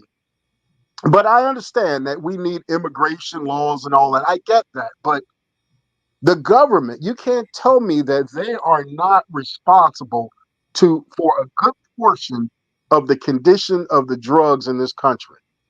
What happened to the war on drugs? You know what I mean? It's just we know for a fact that the CIA was running drugs into this country. The problem is when it left the ghetto and started going out into the suburbs, and now, as long as we were killing ourselves, it was fine. But now that it moved out into the suburbs, man, hey, it's all hell now. Well, Remember how cool it was? but that's like a natural reaction. Like if you know, Yeah, I mean, you remember the crack revolution. It was jail, jail, jail. Now that fentanyl and heroin and everything else that is laced with, now everything's rehab. yeah, They're not getting the time that they used to. yeah, It but was so bad that they enacted laws that if you got crack, you got more time than you did with powder. You can't make crack without powder. I argued that, man, for days. You can't, you know what I mean? What is the yeah, logic behind that? Didn't matter. You know what I mean? It but was all about destroying us. And again, that's prophesized. You know what I'm saying? So, yeah. See, this is but my thing, right? This is my thing. I'm all about accountability, right? yeah, oh, absolutely. Because Me too. because if you can do bad, you can do Mhm. Absolutely. Absolutely. You if you can choose to go up or you can choose to go down. Absolutely. I don't like to hear people use too many excuses for their Right. bad behavior Right. because let's say a woman was sexually assaulted, right? Let's say that, right? Right. It's two things she could do. She could either react, she could either respond to like being very cautious with men, Hmm. probably not even like sex anymore because it's traumatizing, right? Right. Yeah. And then you have the women who that has happened to who end up being promiscuous, right? Yeah, they Yeah. can You lose see self-esteem and think that a that's lot all of they're girls worth. a lot of girls who's been touched, they end up a lot of them being strip clubs, a lot of them being Hmm. promiscuous. Why Right. is it that they choose to go the bad route as opposed to going the good route? Well, and again, it's human nature. I mean, it's hard to say what's in somebody's mind. We were speaking about that earlier today, some coworkers and I, about social media. How crazy, social media now is the new rap because you can put anything online, whether it's a Yeah. lie, true, whatever. You know what I mean? To me, that is, and again, I'm probably being contradicted here or contradicting myself about control because you can put any kind of lie you want on there, and I think there should be some breaks put on some of this stuff that when it's flat out lies. I think someone should be monitoring this and at least maybe remove it or at least make a correction, something. You know what I mean? And that's not necessarily, I guess, I don't want to say censoring, but you're fact checking, if I can put it that way. But Mhm. anyway, we were talking about how many women, uh, you know, do certain jobs when they're in college. You know, how social media can come back to haunt them Yeah. and they can not get a certain job because, hey, when you're in college, you're out swinging on a pole making $500 a night. And then once you're done with college, you know, you go to get a job, let's say as a paralegal in a law firm, and then all of a sudden they look up your social media and see you swinging on a pole and guys with money in their mouth trying to, put it in your g-string or something, and they're like, yeah, I think we're gonna pass on you. Mhm. You know what I mean? So again, the things people put on social media, I mean, it's crazy. The only You know, thing, the only thing I really blame, like I'm gonna stay on our community. The only thing I blame black women for is the men that they choose. absolutely. Poor And let me choice. tell you why. If it would be different if the black woman choose the nice guy and then the Hmm. nice guy do it wrong. Yeah. But for some reason, our black women are not attracted. Most black women are not attracted to nice guys. Uh, uh, For some, they love the street dude. They love the dude with the edge. Now, don't get me wrong. Don't get me yeah. wrong. Don't get me wrong. White women like the bad boys Oh, too. yeah. But the I know. difference between but the difference between the white girls with the bad boys is they don't come up with everybody's baby in the white community like that. But they don't get me wrong. Like Yeah. like I'm you know I was into porn big time, right? Mm, And what I noticed is the black porn stars would have children. A lot of the black porn stars would have children. A lot of the white porn stars did not have children like that. But it's way more white women doing porn than black women. exactly. I'm talking about the numbers don't even come Right. close. Right. But the thing is, they're kind of smart enough to not just have everybody's baby. If they do end up getting married, Hmm. at least they know that they won't have the proof of bringing all that baggage along. That's Right. really what a lot of those white women do. They Right. they take on the whole phase, but they don't have a lot of babies. And then when they do snatch their husbands, they don't have the proof of all those kids. Well, And they could easily, I would think in that industry, because some of them are married. You know what I mean? yeah. As weird as that is, some of them are married, and there's so children actually isn't part of their career right now. Now maybe when they stop, they may have some kids, but I've never really known, and honestly, I've never really been in. The most famous one I probably know is Stormy Daniels because of Trump. Yeah. But she's married, and I would Yeah. think that I would assume the kids that she has is by her husband. I wouldn't think it would be from someone in the industry. Yeah, That that's what would they be do. That's crazy. what they don't have everybody's kids like that. Right. Now, I will tell you this though. The white girls that usually have a lot of kids and a lot of baby daddies are usually the ones that date black dudes. Because I've dated a lot of those types. Yeah. And they've had the same issues that black women have when it comes to having everybody's kids. Well, and see, and that's the thing. If you're in an area that's predominantly white, you would see more of that. Unfortunately, if we're in an area where just our people, predominantly our people, then that's all we're going to see. But when you venture out in some of these other areas, some of these suburban areas or low income areas where it's predominantly white, which the thing is, unless you live there and you visit there, you travel and you see these things, you'll never know.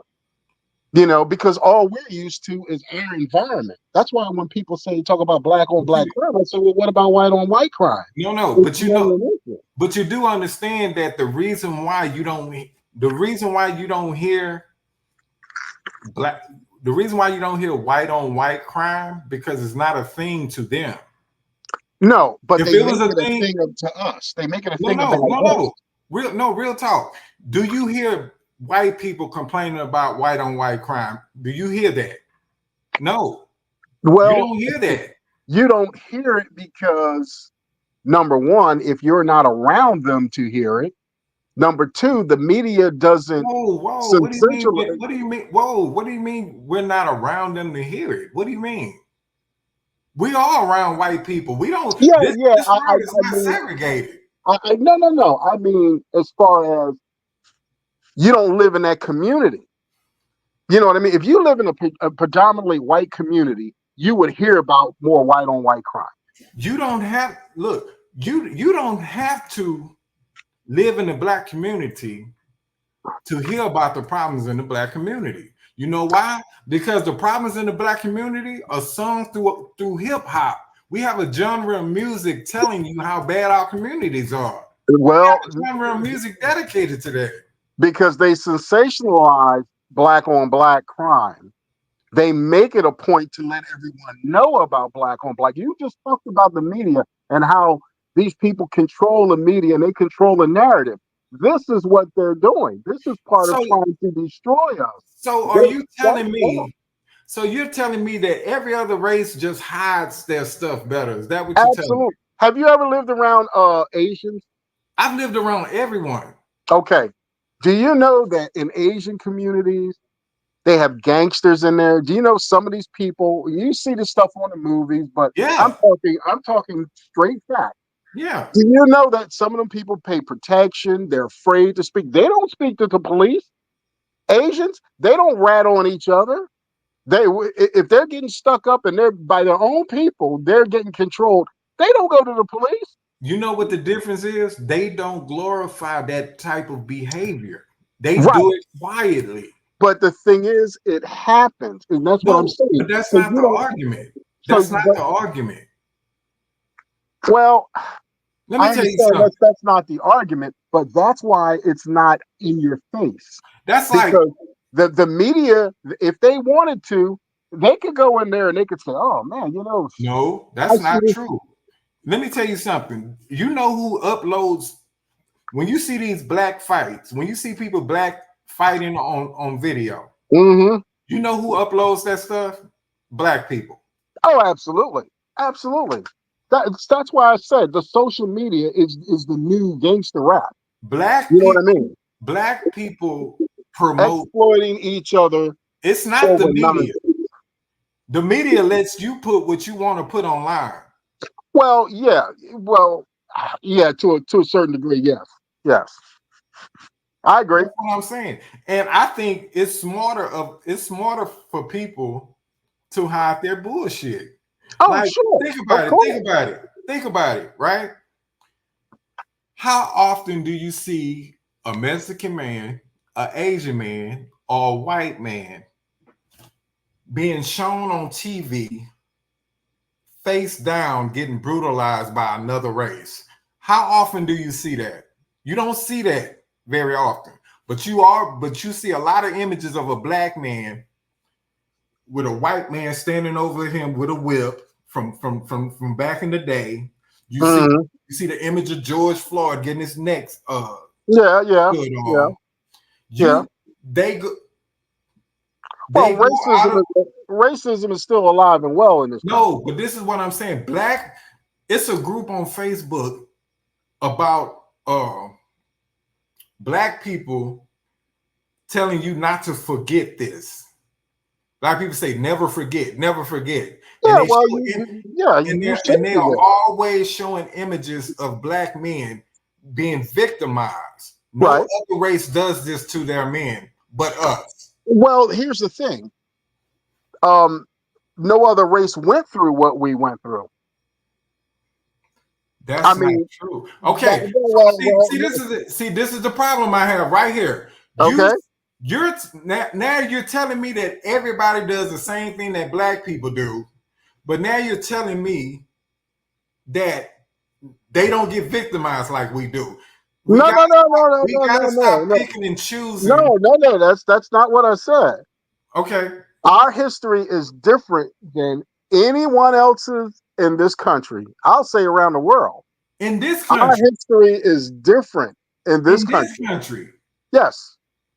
Okay, I mean, because when you think about it, okay, even the Native Americans, they committed genocide on God knows how many nations or tribes. Absolutely wrong. Stole their land, raped their women, murdered. I mean, I can't imagine the atrocity. Okay, for land and this stuff still goes opportunity. on today.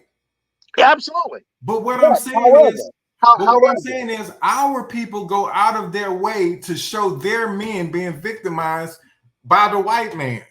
yes. But what It's I'm like it's saying, like black people have this thing called oppression porn, where but they what I'm saying is, I get what you're saying. What I'm saying is, though, what other people were taken by millions of ships and brought here and treated as slaves for what 400 years of free I labor. under We built this I country. Is what I'm understand saying. I So understand.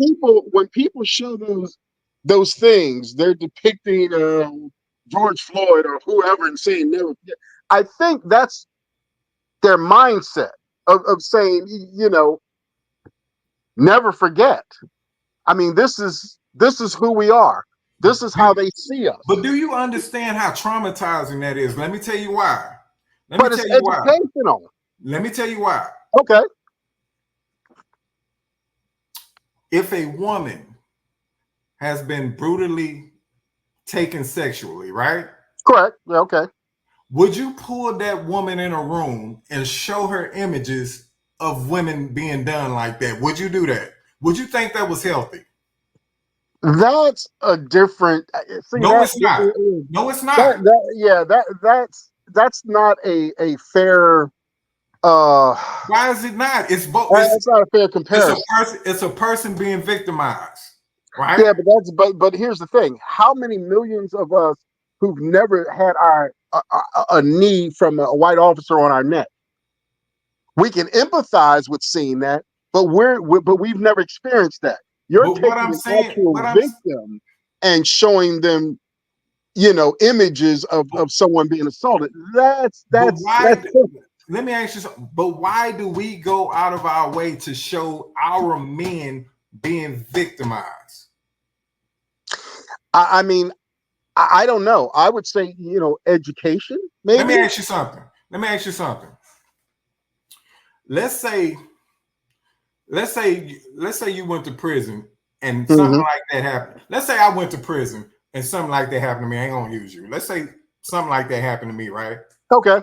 Do you think I would want pictures of me out in public to show people, hey, this what happened to me? Don't let it happen to you. Never forget. Do you think I would want that? Yeah, I mean, probably not. What man would want that? But the thing is, I hear people talk all the time about having that conversation with their black kids when they first learn to drive, driving while black.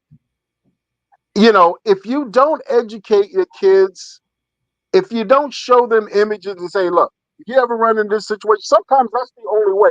Sometimes people have to learn visually. You can speak to them all day long and try to reason with them, try to use common sense. But if you show it to them visually, sometimes they get it. So, I mean, I understand your point. Let me tell you something. I'm kind of on the fence with that. Let me tell you something. If I was on video getting knocked out, if I was on video getting knocked out, that would never be a plus in any kind of way for me. Yeah, but see, that's you personally. I'm saying the next person that see that. But what I'm saying is the person that gets knocked, if I'm in a fight and I get knocked, you go watch a fight, right? Go watch a fight, a street fight. Yeah.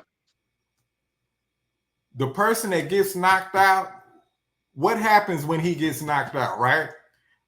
They usually cheer, laugh, and make fun of the guy that got knocked out. Sure, absolutely. You understand what I'm saying? Yeah. So at that moment, getting knocked out is not a teachable moment for the future. It's not. Yeah, but what are we talking about? Are we talking a sporting event where they're getting paid, or are we talking two people out in the street fighting? It doesn't matter because as men are not supposed to be victims. You understand what I'm saying? But see, you're not a victim. You're a willing participant in a sporting event, and if you get knocked out, that's part of your job. A man being dominated or being taken advantage of is not a good look for a man. Yeah, but see, again,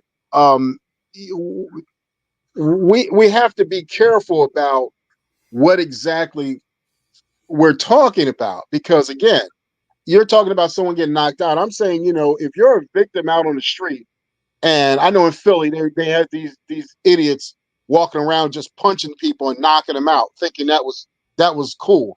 That I understand. That I would never show someone saying, hey, make that a teachable moment. That's not a teachable moment. That's showing someone being victimized. I would never show that to the person that was knocked out. But that But that cannot be respected. Let me tell you why. Oh no, absolutely not. Regardless of if he was outnumbered or this and that. Let me tell you. You ever seen black women get so mad to where they blame us? I have heard black women blame the black man for getting dominated during slavery. They would get mad no, for real. They would get mad enough and they would tell you, you let them do this to us also. You ever hear women talk about what happened to them during slavery and blame us? I've seen that. Well, yeah, but more so of right now, how you have a lot of women saying that the black man isn't protecting the black woman, because you see so many incidents on video of people running up on black women and just treating them any kind of way, and they're saying, look, you got a black man standing right there, and just nobody came to their defense. And I forget, it was one particular video that was out, and my thing is, yes, maybe a black man should have done something, but any man, any person, that to me should have stepped in. I agree with that. This is, you know what I mean? We're all humans. whether we agree with, I mean, I'm not going to sit there and watch an Asian woman get the hell beat out of her. No, I Yeah, don't care what nationality you are, ethnicity you are. yeah. Wrong is wrong. But see, this is my point. My point is, no matter what has happened to us as men, we should not take pride in being victimized by anybody. So I don't like to see black people show images of black men being dominated by the slave master. That does not bring respect to us. Because let me be honest with you. Let me be honest, and I know a lot of men, these new men really ain't gonna agree with me on this stuff. Right. But real men are supposed to have a warrior soldier type mindset. Right. Remember when Kanye said that slavery was a choice? Uh-huh. Let me tell you what he really meant by that. What he really meant was those slaves should have chosen death over submitting to the slave master. That's really what he's telling you. But that went over black people's heads. Okay. Remember the movie Black Panther? Oh yeah, I remember that. What was Michael B. Jordan character? Yeah, the Killmonger. He said it himself. Right. He said it. He said, "I would rather die than to be a slave." Yeah. Well, here's the thing. If you I got a ton of books, but if you ever read books about the transatlantic slave trade, in the middle passages, the sharks are still there to this day because how many hundreds of thousands or millions of us that either died during the trip or decided to jump over and just, again, kill ourselves rather than be slaves. Yeah. Those sharks are still there to this day because the feeding was so good. But so I get what he's saying, and but again, plenty of us did.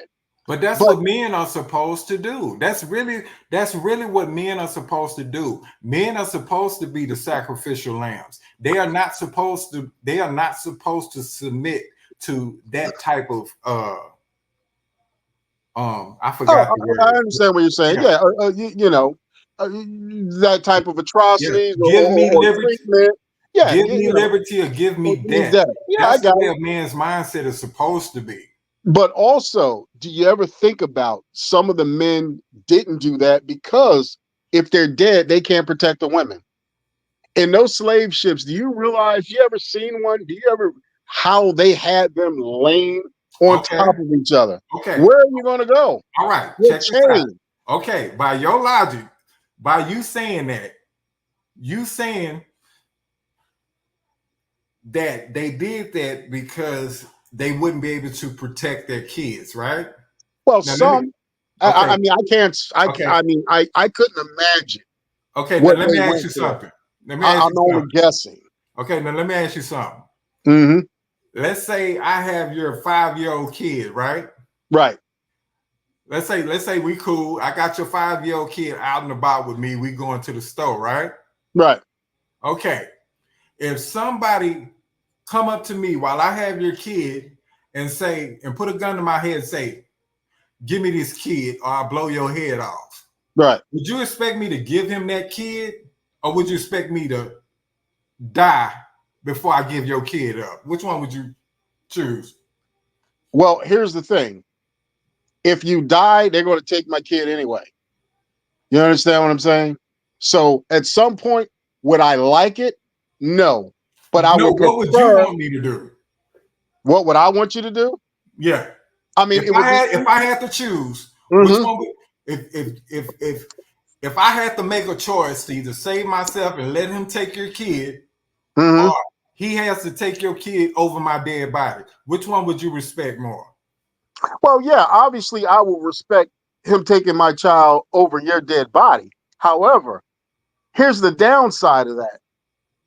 And I know I'm just trying to think logically, because if you're alive, at least you can identify who took my child.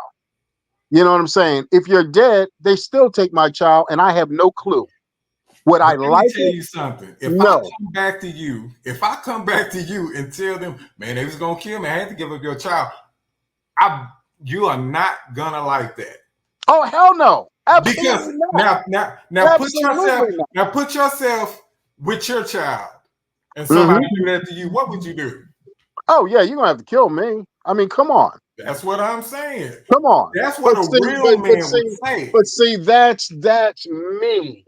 You know what I'm saying? That's what a real That's man would me. say. A You know real what man, I'm saying? yeah, you're gonna Because have to kill me. yeah, and not to say it's not personal for you, but it's personal for me because Yeah. that's my blood. But but on the other side, it's like, you know, do I give up all chance of getting my child back if I'm dead? Yeah, But again, emotion would get the best of me and but you're not not. comments and not thinking clearly. But as a man, you are not supposed to. Sure, As absolutely. a man, you are not supposed to be thinking that hard. I could, but you know what? It's supposed to be instinct.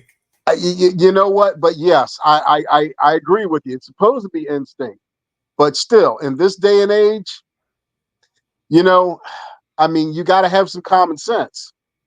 You know? That's like your child. That's like your child falling in the pool and you can't swim. Oh, no, yeah, I'm jumping in. You know what I You mean? can't sit there Because and say, "Oh, again, I can't swim. I can't swim. Look, my child, I can't swim." No. yeah, you know what I mean. But again, I get what you're saying, but man, it's just it would be hard. But again, it's personal for me. Yeah, I would. You know, you got to do what you got to do. But when you think about it, you're dead. Your child's gone. Now But what? I would be all right with that. If I died, I would be all right with that. You If know? me and my child died together, I would be all right with that. Oh, But yeah, yeah, you cannot yeah, take my child and I yeah. But sit there. what I'm saying is, they kill you. You don't know what's going on with your child. But I can live with that as opposed to giving my child up because I got a gun to my head. Oh yeah, well, I understand. I Yeah. understand. So what Yeah, I'm saying, it what would. I'm Yeah, saying is, yeah, it would be hard for me. I mean, and again, you know, like I said, yeah, you probably have to kill me, but because it's personal. You know what I mean? And I totally get where you're going with yeah, this. real men are supposed to give their lives. Oh, I As, totally get it. like I say, but give me liberty or give me death. That's the way men are. That's what we're here Right, for. right. We are here to protect people. Even Well, if we have to die, we will see, sacrifice. That's what we see do. again, now you're talking like a nation. You know what I'm saying? This is what I try to get through to people, man, about this is who we are. You know what I'm saying? That Mhm. this is why I try talking to people so much about because this is who we are. We're not like everybody else. People may think that we're not African. This is who we are. We were put here for a reason, and you know what I mean? Because we're so disobedient. This is why we're going through the hell that we're going through, and that's the thing that gets me about when people go. Here's something so simple. You know, on the seventh day, God rested. What's the seventh day? Saturday. Mhm. Throughout history, Sabbath, though, there's all kinds of different languages that tell you the seventh day is Saturday. Yet, what day do they worship? Sunday. Sunday. Yeah. That's a pagan thing. The sun god, because it's Sunday. They got all kinds of different things, man, that they worship on Sunday because that's, you know what I'm saying? Something so simple as that I try explaining to people why I don't, you know, support or why I speak the way I do about Christianity. Something so simple as that. If you notice, Islam, they used to, their Sabbath used to be on Saturday. They moved it back to Friday because they realized that, yeah, we don't want to have our Sabbath on the same as these, the Hebrews. So we'll bump it back. But again, Ishmael had his own blessing. You know what I mean? Yeah. So that's fine. They can do what they want. They're not us. But something so simple as that. And again, when I ask people about it, it's like They don't have an answer. You know what I mean? All Mhm. these different things, man, explains we are not like everybody else. We should not be acting like everybody else.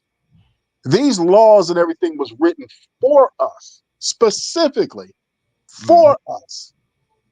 If others want to jump on, then they got to abide by the blessings that we get. It can be passed on to them. However, they got to follow us, not the other way around. Unfortunately, we're following all these other nonsense, man, is the reason why we're lost. So like I said, my foundation again is the Holy Scriptures. You know, and again, that's my focus is trying to educate as many people as I can on, you know, this is who we are. This is what we should be doing. Have a sense of pride in yourself. Do better for yourself. Do better for your community. If you get that understanding of who you are, maybe you'll finally realize that, man, I'm a king or I'm a prince. I shouldn't be doing these things. All this time I've been lied to and telling me I'm this and I'm that and I'm African American. People walk around thinking, oh, well, yeah, I wonder what tribe I'm from. Don't worry about that But because you're not African. but let me ask you. But let me tell you something though. Like a lot of successful black men have a story of somebody telling them that they wasn't gonna be shit Sure. and stuff like. So I'm starting to think that maybe that's the key to a black man's success is somebody telling him what he ain't gonna do or what he ain't gonna be. Well, um, for certain people, it gives you a determination to prove them wrong. It gives you motivation to prove them wrong. Like I said, I was born and raised in Philadelphia, one of the worst neighborhoods, even to this day, man, Wild West. Nothing but shooting, killing, drug dealing. I mean, you name it, you know. But I had a vision that that's not going to be me. I had so many friends, man. It's just 6 weeks or more ago, one of my childhood friends, man, just got murdered. You know what I mean? For no reason, or at least I don't know the reason, but senseless. You know what I'm saying? So I look at that and I'm like, that's a person, man, that I'll never get to speak to again. You know what I mean? But anyway, I heard those stories. But you know what? I turned 18, graduated, which a lot of them didn't do. I had a determination that this isn't going to be me. I'm not going to be a statistic. You know, I'm going to increase my vocabulary. I'm going to learn. You know what I mean? To Mm. to to be able to educate myself, be able to deal with this society because if you're ignorant, you're going to get taken advantage of. I learned that a long time ago, and that's the reason why. So at 18, I joined the military. I stayed in for almost 10 years. What branch? Air Force. Air Force. Yep. Stayed in for almost 10 years, got out and did another career for 25 years. Finished with that, Mm-hmm. started another job. I've been on that job for 7 years now. And in fact, right now, next month, I'm going to retire from that Mm-hmm. because I'm 61 years old. And I'm like, you know what? Now it's time just to sit back, do some traveling again, and enjoy life. I Because was in, I was in the Navy for 3 years. okay. I hurt my back. So I didn't stay too long. Yeah. But, Mm. I mean, at age 61, tomorrow's not promised to any of us. Yeah. So, I've got grandkids, I got kids. You know, I I did enough in my life that, you know what, right now it's time to enjoy the family, enjoy the friends, and again, try to give back. You know what I mean? So that's where I'm at right now. Yeah.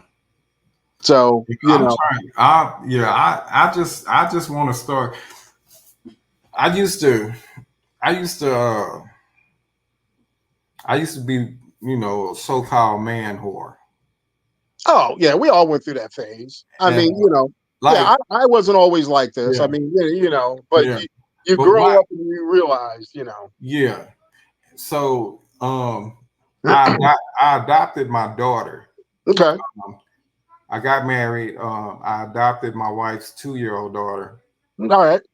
and ever since then, it kind of changed my life. Oh, okay. Well, that's good. So ever since that adoption, um, I see women a little differently now, and Right. I have yeah. So I'm trying to like talk to women and like tell them what they need to hear as opposed to what they want to hear. Oh, yeah, You know, absolutely. because I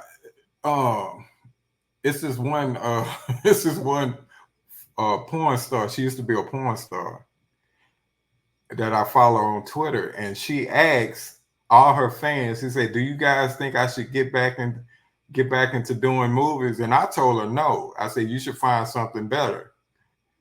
And she blocked me. Now Wow. the now the old me would have just told her, "Yeah, do some more movies." You know what I'm Right. saying? Right. But Right. since I'm a but since she asked the question, the daddy in me told her to do something better. Right. Right. So I Right. knew it was a change in me, like, you know. Yeah. Yeah. And I was Well, like, damn, I know, can't. again, every time like I said, I want us to come together as a nation. When you were talking about, I think you said something to the effect of, we don't have power. Man, we have a tremendous amount of power No, we don't. because, I don't. I don't. well, I think what we have, I think we have influence, but I don't think we have power. that's power. No, If you no, have to think about it, if you have that kind of influence over millions and millions of no, our people, no, you don't think that's power? no, no. That's like it's like a falsehood. We the only influence comes from the bad things.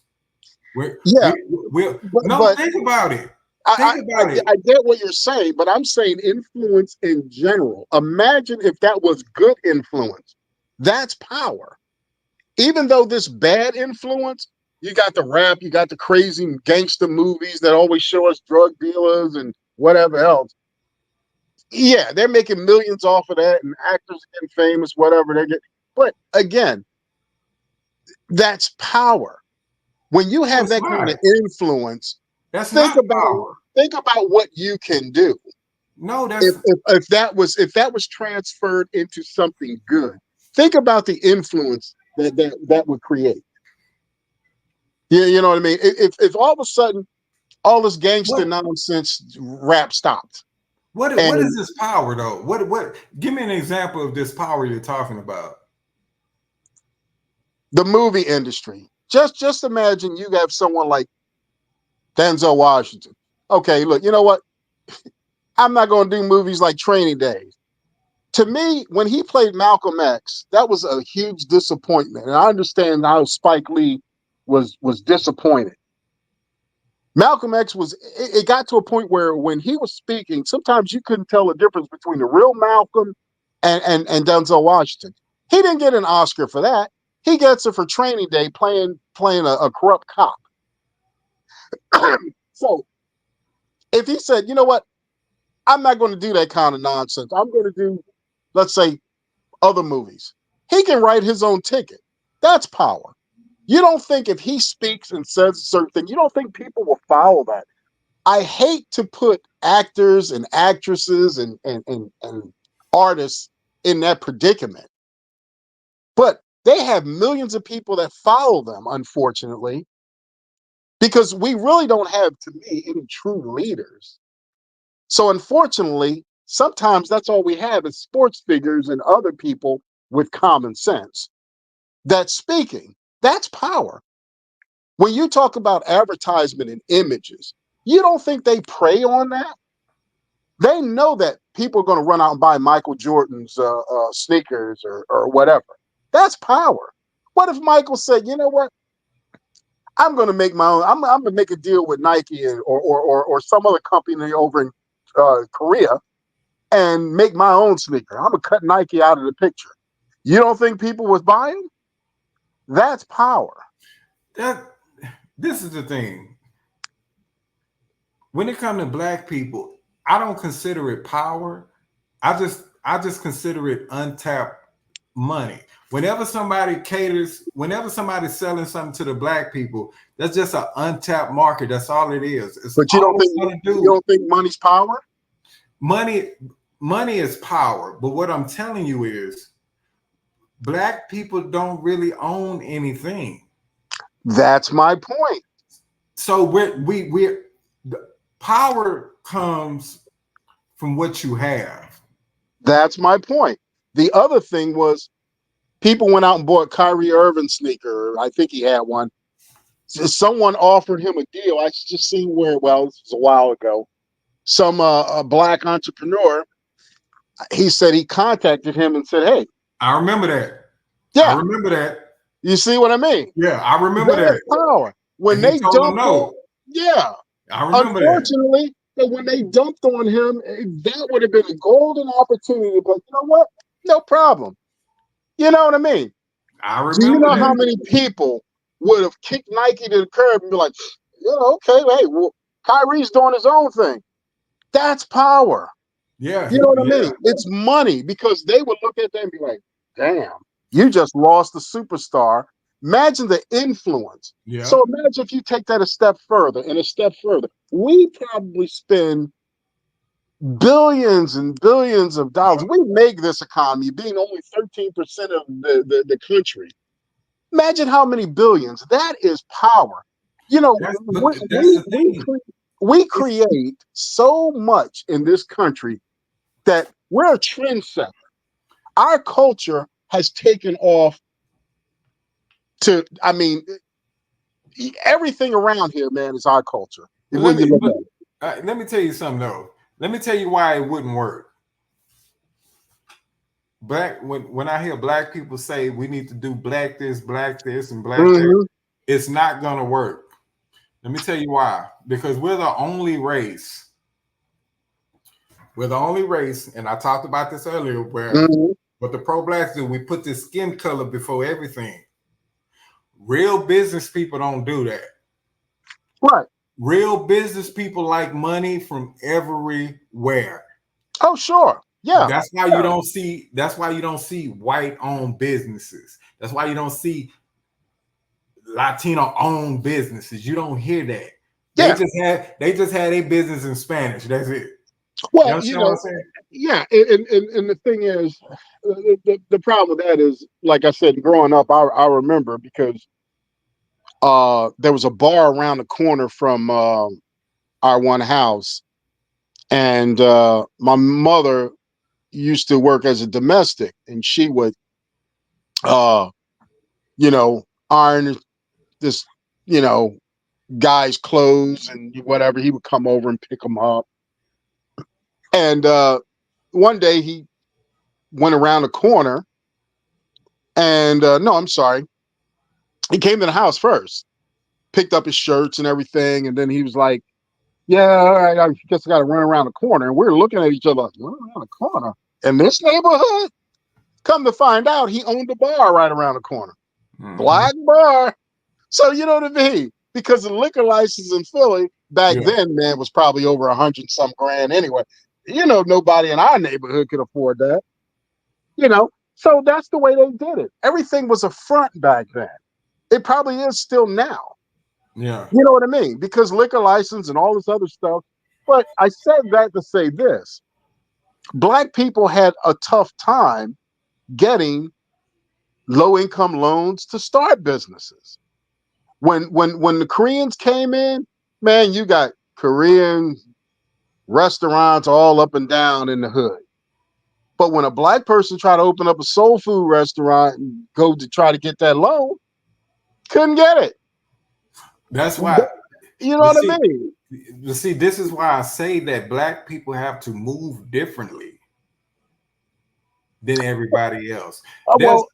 Right. Look, we're living in a country where felons and convicts can make millions of dollars. Exactly. country that we're living in. Exactly. So Exactly. you can't use we can't use the oppression thing and what the white man is doing to us. We can't do that. But what Well, no, but we can say they have an influence because here's why.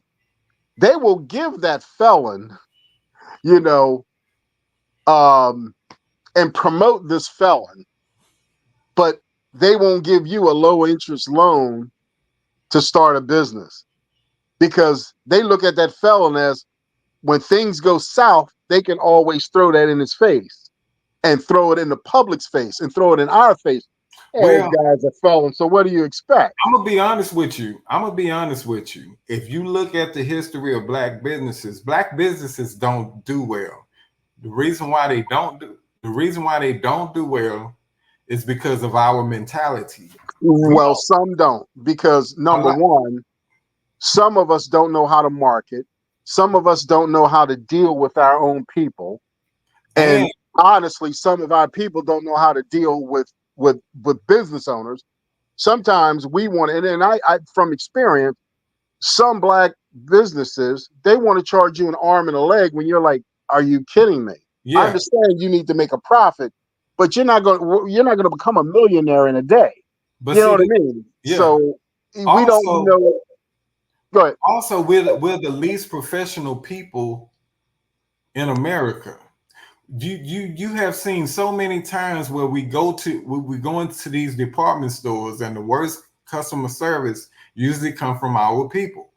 Well, yeah, that's that. We have Yeah, seen it. that's what I mean. We have seen it time and time again. Sometimes we dread when somebody needs to come help us and we see a sister, we already know we're Yeah, gonna get some bad news. That's yeah, just the way it yeah, is. yeah, yeah. I've seen so many times where you come up in the store and the sister look like she don't want to be bothered, like you bothered Right, me when you're asking for right, help. We right, are not very professional people. right. And this comes back to the whole Allen Iverson thing, where they don't want to look like professionals. They want to look like what they look like in the streets. But This, the downside of that is you can put a suit on Allen Iverson, but you're going to get the same guy. Well, what does he yeah. sound like? But the You know what I thing, mean? Well, but he the thing dressed is, nice, but but remember, he sounds like he's hood. You but know what what I I'm mean? saying is, So okay, no. Now think about it.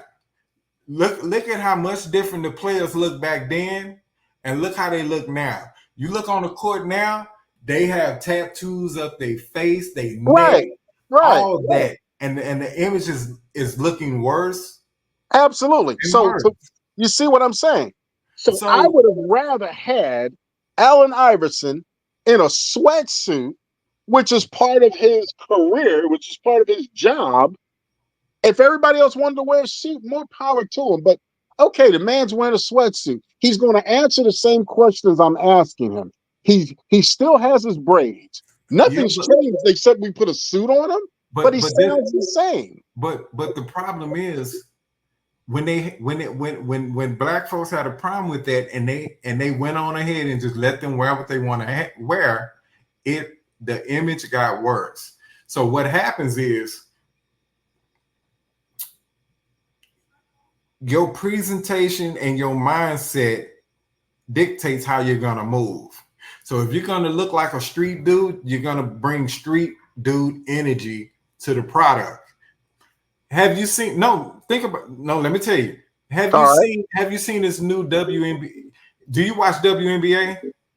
Not really. Okay, Caitlin Clark is is the like the big superstar in the league right now, right? Oh yeah, I Right know who she is. now, Yeah. you look at Caitlin Clark. She looks like a hometown girl, sweet girl, no tats, very soft spoken. But Right. the best player in the league is a girl by the name of Asia Wilson. Okay. She's a black girl, Right. and people are hating the fact that Caitlin Clark is getting all this shine, but Asia Wilson is not getting as much shine, and she's the best player in the league. Right. I heard Asia Wilson talk at a press conference, and she sounded like a hood dude.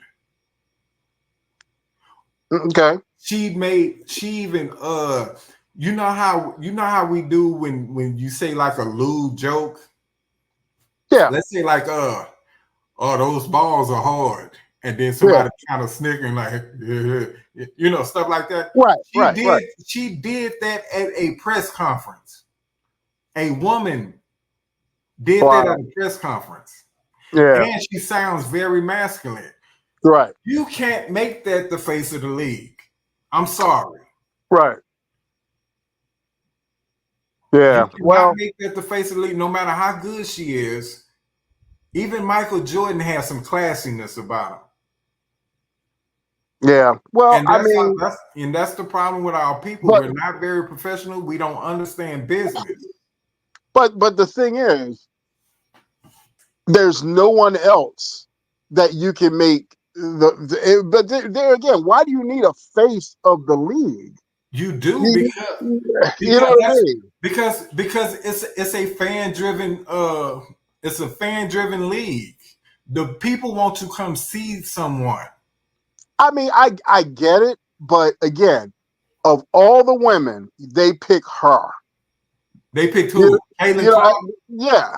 Have I don't know, like you say, you don't really watch it, but she's a very exciting player. Yeah, she could be, but you mean to tell me that there's nobody? I mean, you got and again, Brittany Griner. I know she's got all the tats and she looks, again, Well, whatever. I will admit that a lot of the league has a lot of manly looking women that look like Sure, us. absolutely. So that product is gonna suffer because let's be real, it really takes men to push anything um that promotes females. You understand what Well, I'm saying? and that's one of the reasons why the WNBA is in trouble and they don't get paid like the men. Because honestly, and I hate to say it, but the majority of the women that probably go to WNBA games are lesbians. Yeah. I And just, you know what I mean. and a So lot of yeah. they're not selling. They don't have the attraction like the men have. So I get it. So I mean, I kind of get why they might be pushing her because maybe since she's not masculine looking and No, doesn't she's not. sound She's not masculine, masculine looking. She looks like just a real nice yeah. young lady. But So they but could she can ball. attract men as well as women because they already got the women, but they could attract more men because she actually looks feminine.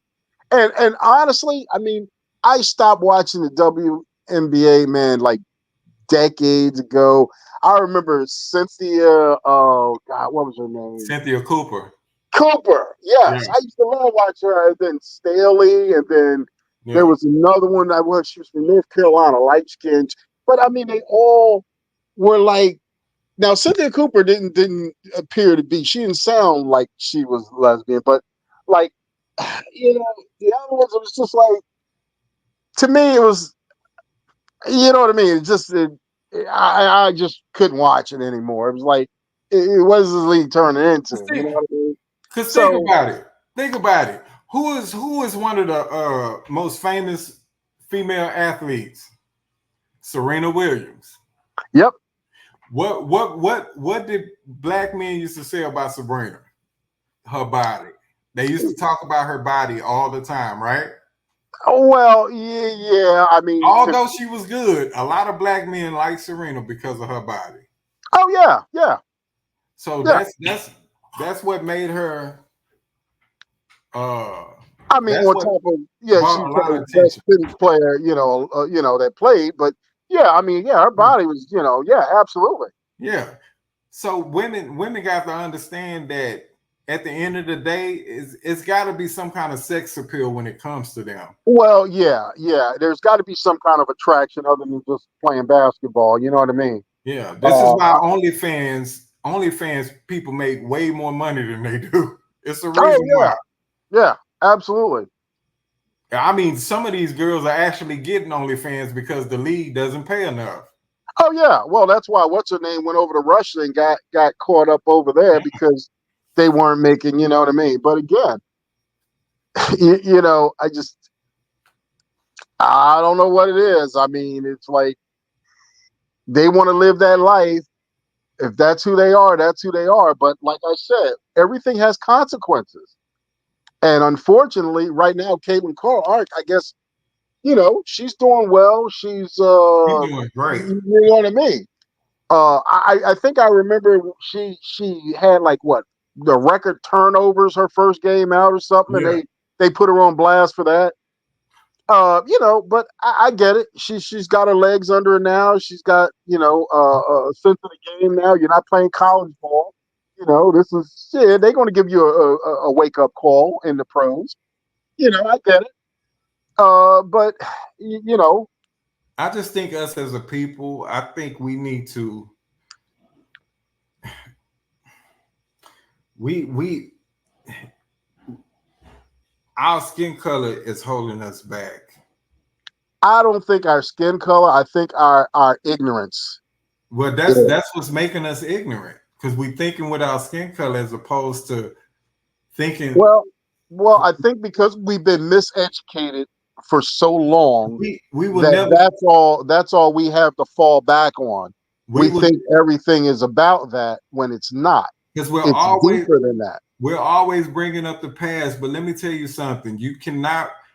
Nobody has ever won a race looking back the whole time.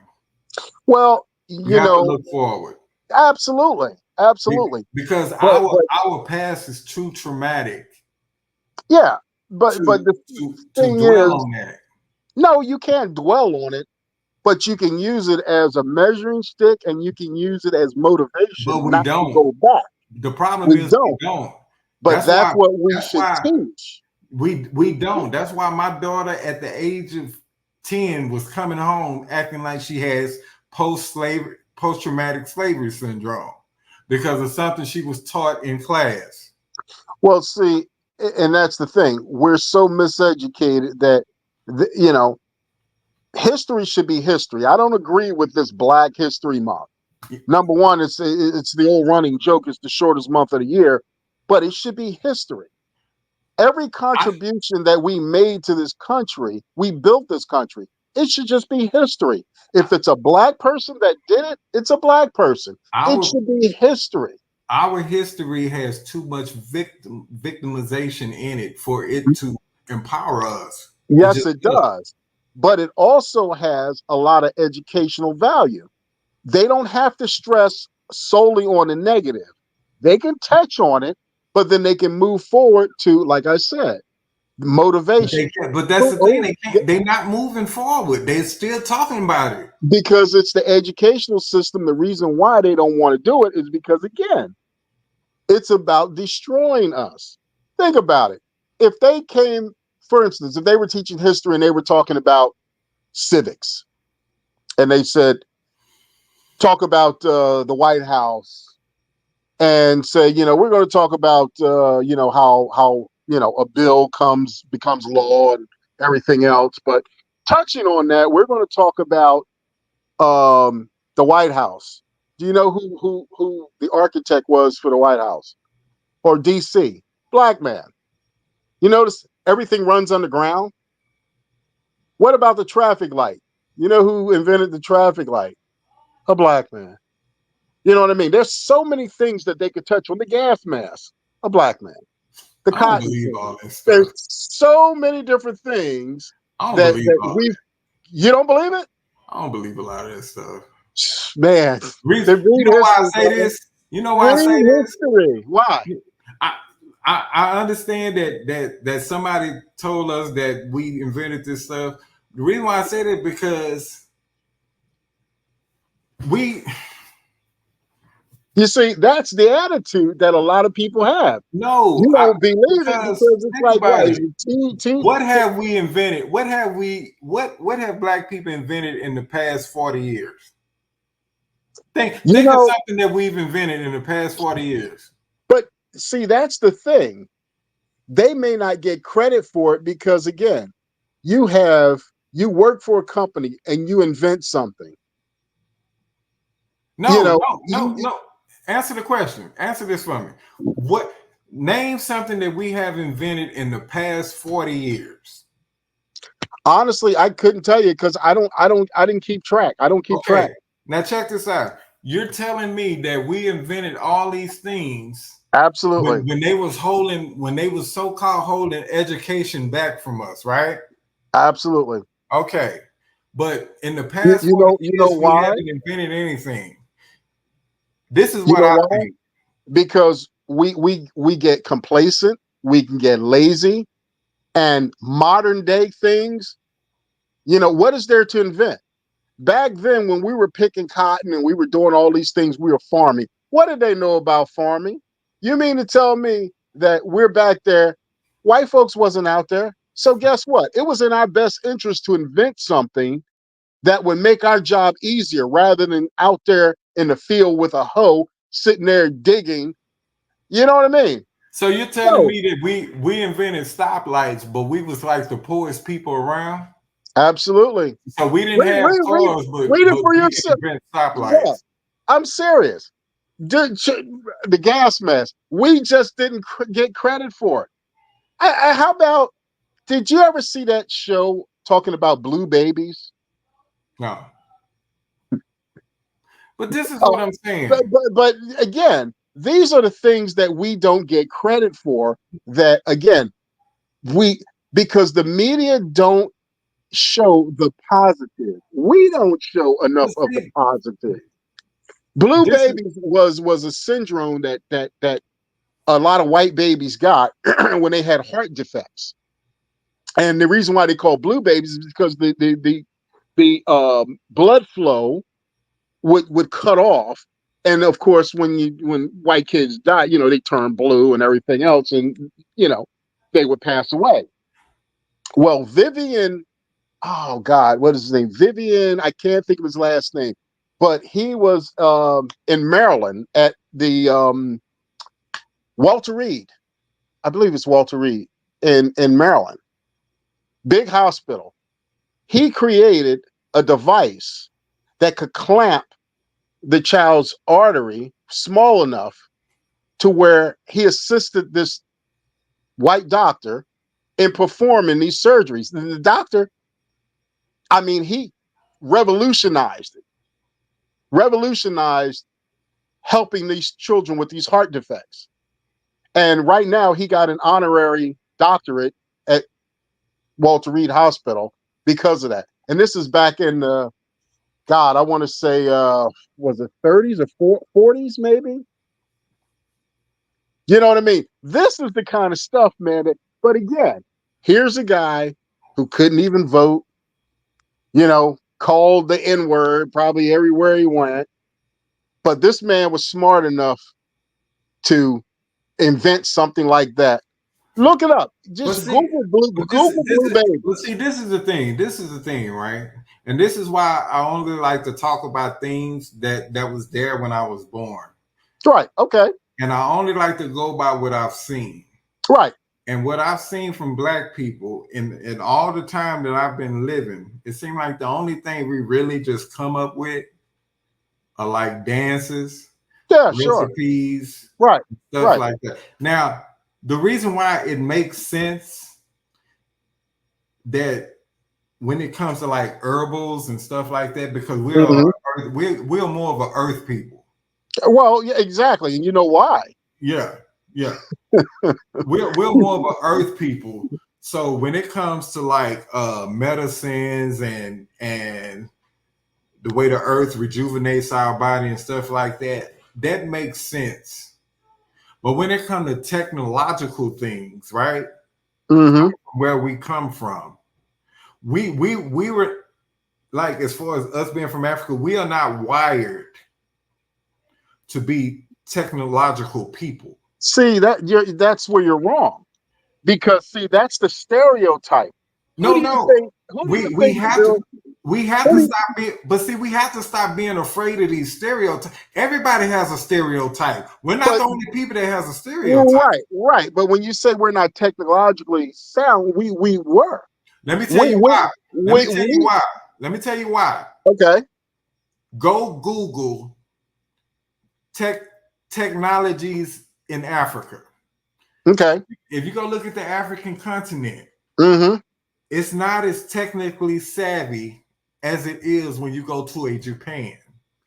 Oh, of course. Of The course. reason why, yeah, it's a reason why it's a reason why Asians thrive when it comes to academics.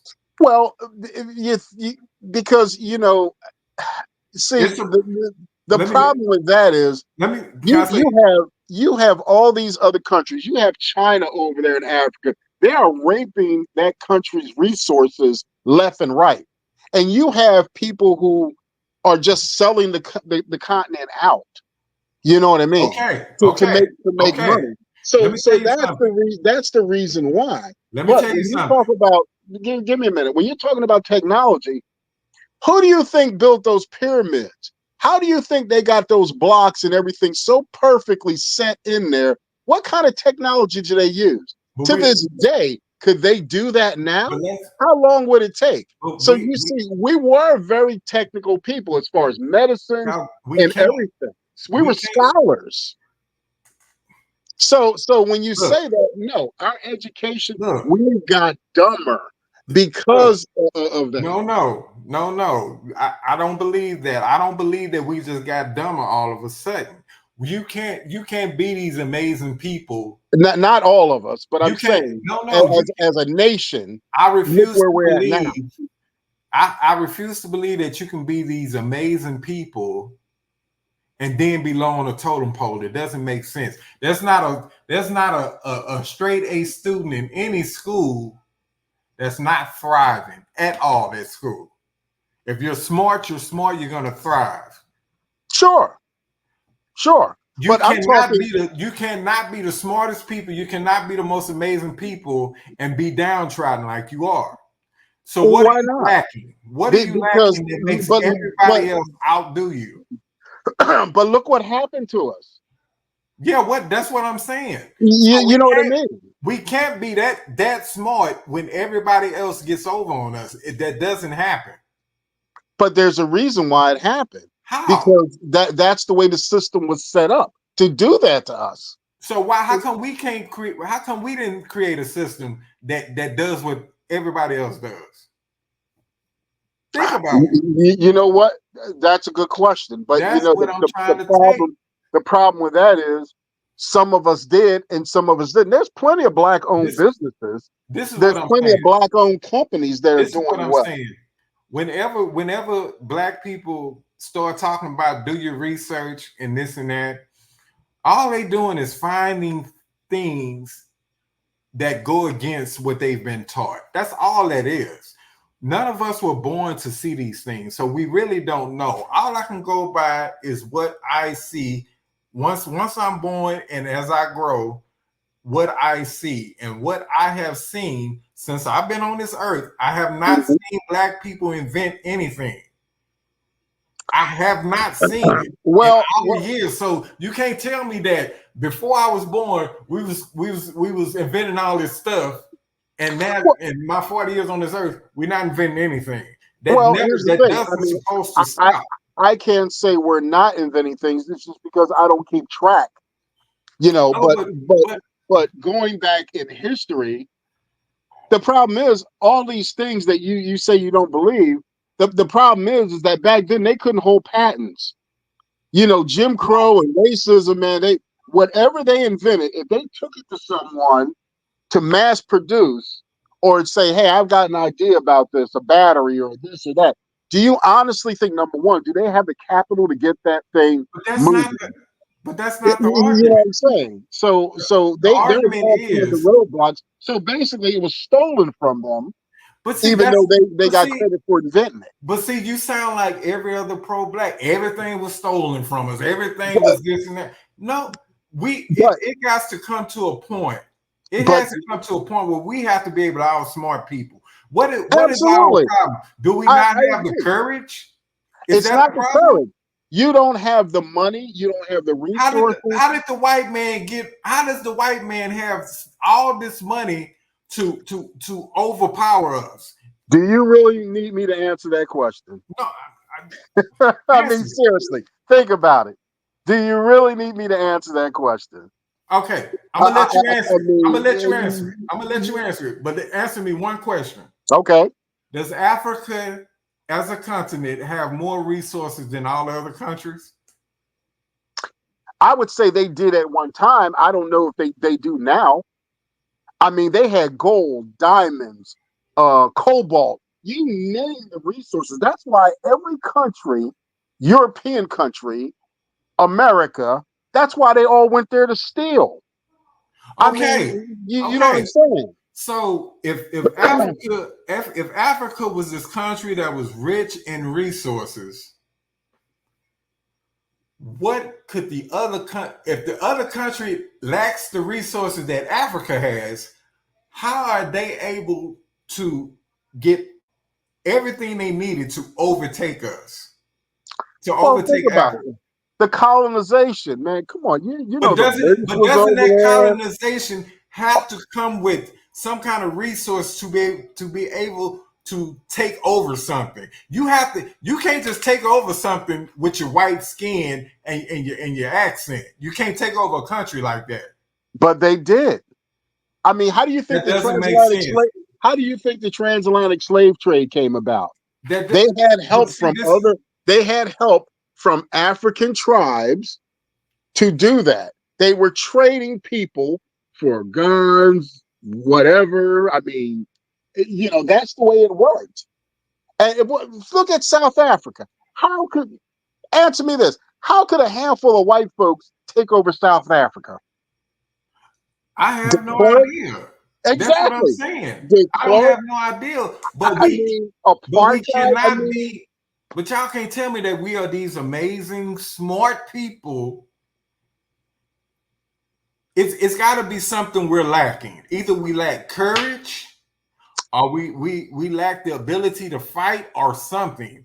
But I mean, you know, the thing is, like I said, with these resources and inventions back then, I don't know why all of a sudden we stopped inventing. And honestly, I don't know that we did. It's just that I haven't put that much energy into finding out, well, who created the hot comb?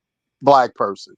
I just haven't put that much energy into looking into these things to say, oh, what new invention did this person create? Or who created this? Was it a black person, a white person? I just haven't put that energy into it because honestly, at this point in my life, I can't say I don't care, but it's not one of the top 10 things that I find relevant right now. I'm like, you know, but as far as history go, when people think, oh, we were just field hands and we just did this and did that. No, we contribute a lot to this country.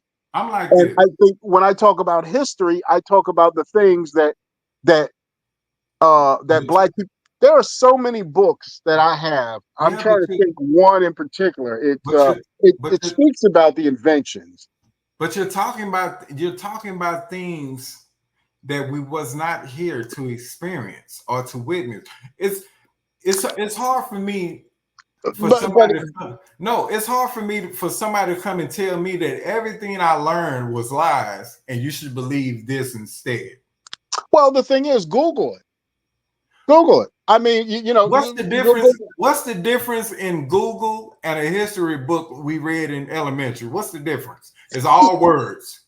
Yeah, well, that's true. But the thing is, they didn't put emphasis on a lot of Black history or inventions that we created because back then there was no Black history when I was growing up.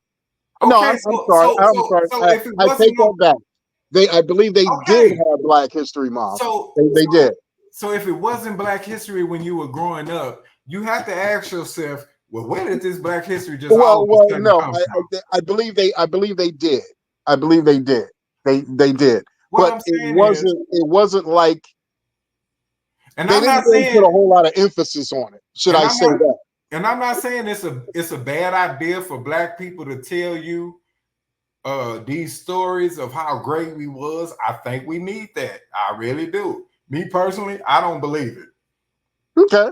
Because I have not seen black people do anything great other than sports, other than some entertainment. Well, that's what they Other than like you to singing. believe. Now You know what I remember, mean?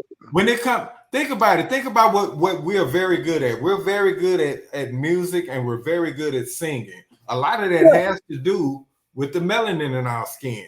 sure. Remember, like I say, Well, we're earth people. The rhythm we have, it comes from the melanin, right? oh, The, absolutely. I mean, yeah, yeah. you know, that's the thing that people, I think that they're most jealous of is because, again, you look at us and yeah, I hate to say it, but Europeans and whatever, we don't age like them. You know what I mean? Our skin isn't like them. We can run in the sun all day. And not to say we won't get skin cancer eventually or we won't get darker, but we don't burn. Our skin don't blister and turn into you know what I mean, painful when you touch it. You know what I But mean? check this out. You can brag about that all you want. You can It, brag it, about no, you can go ahead, brag go ahead. about how look, you can brag about how well you age. You can do all that. But they live longer than us. Some do. Yeah. Okay. I Which mean, one would yeah, you rather yeah. have? Would you rather live to 90 something years old with burnt skin, or would you rather die at 60 of Well, heart disease I looking said good? that to say this is because again, a lot of us don't take care of ourselves. You know what I Okay. mean?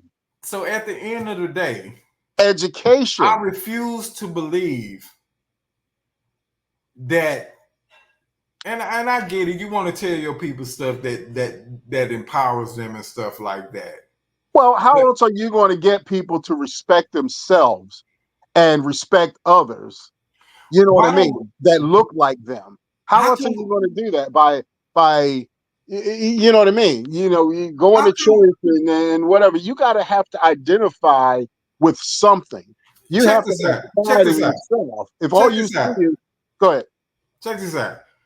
What do Latinos pride themselves on? Oh, they pride themselves on a lot of things. I mean, What's the number one thing they pride themselves on?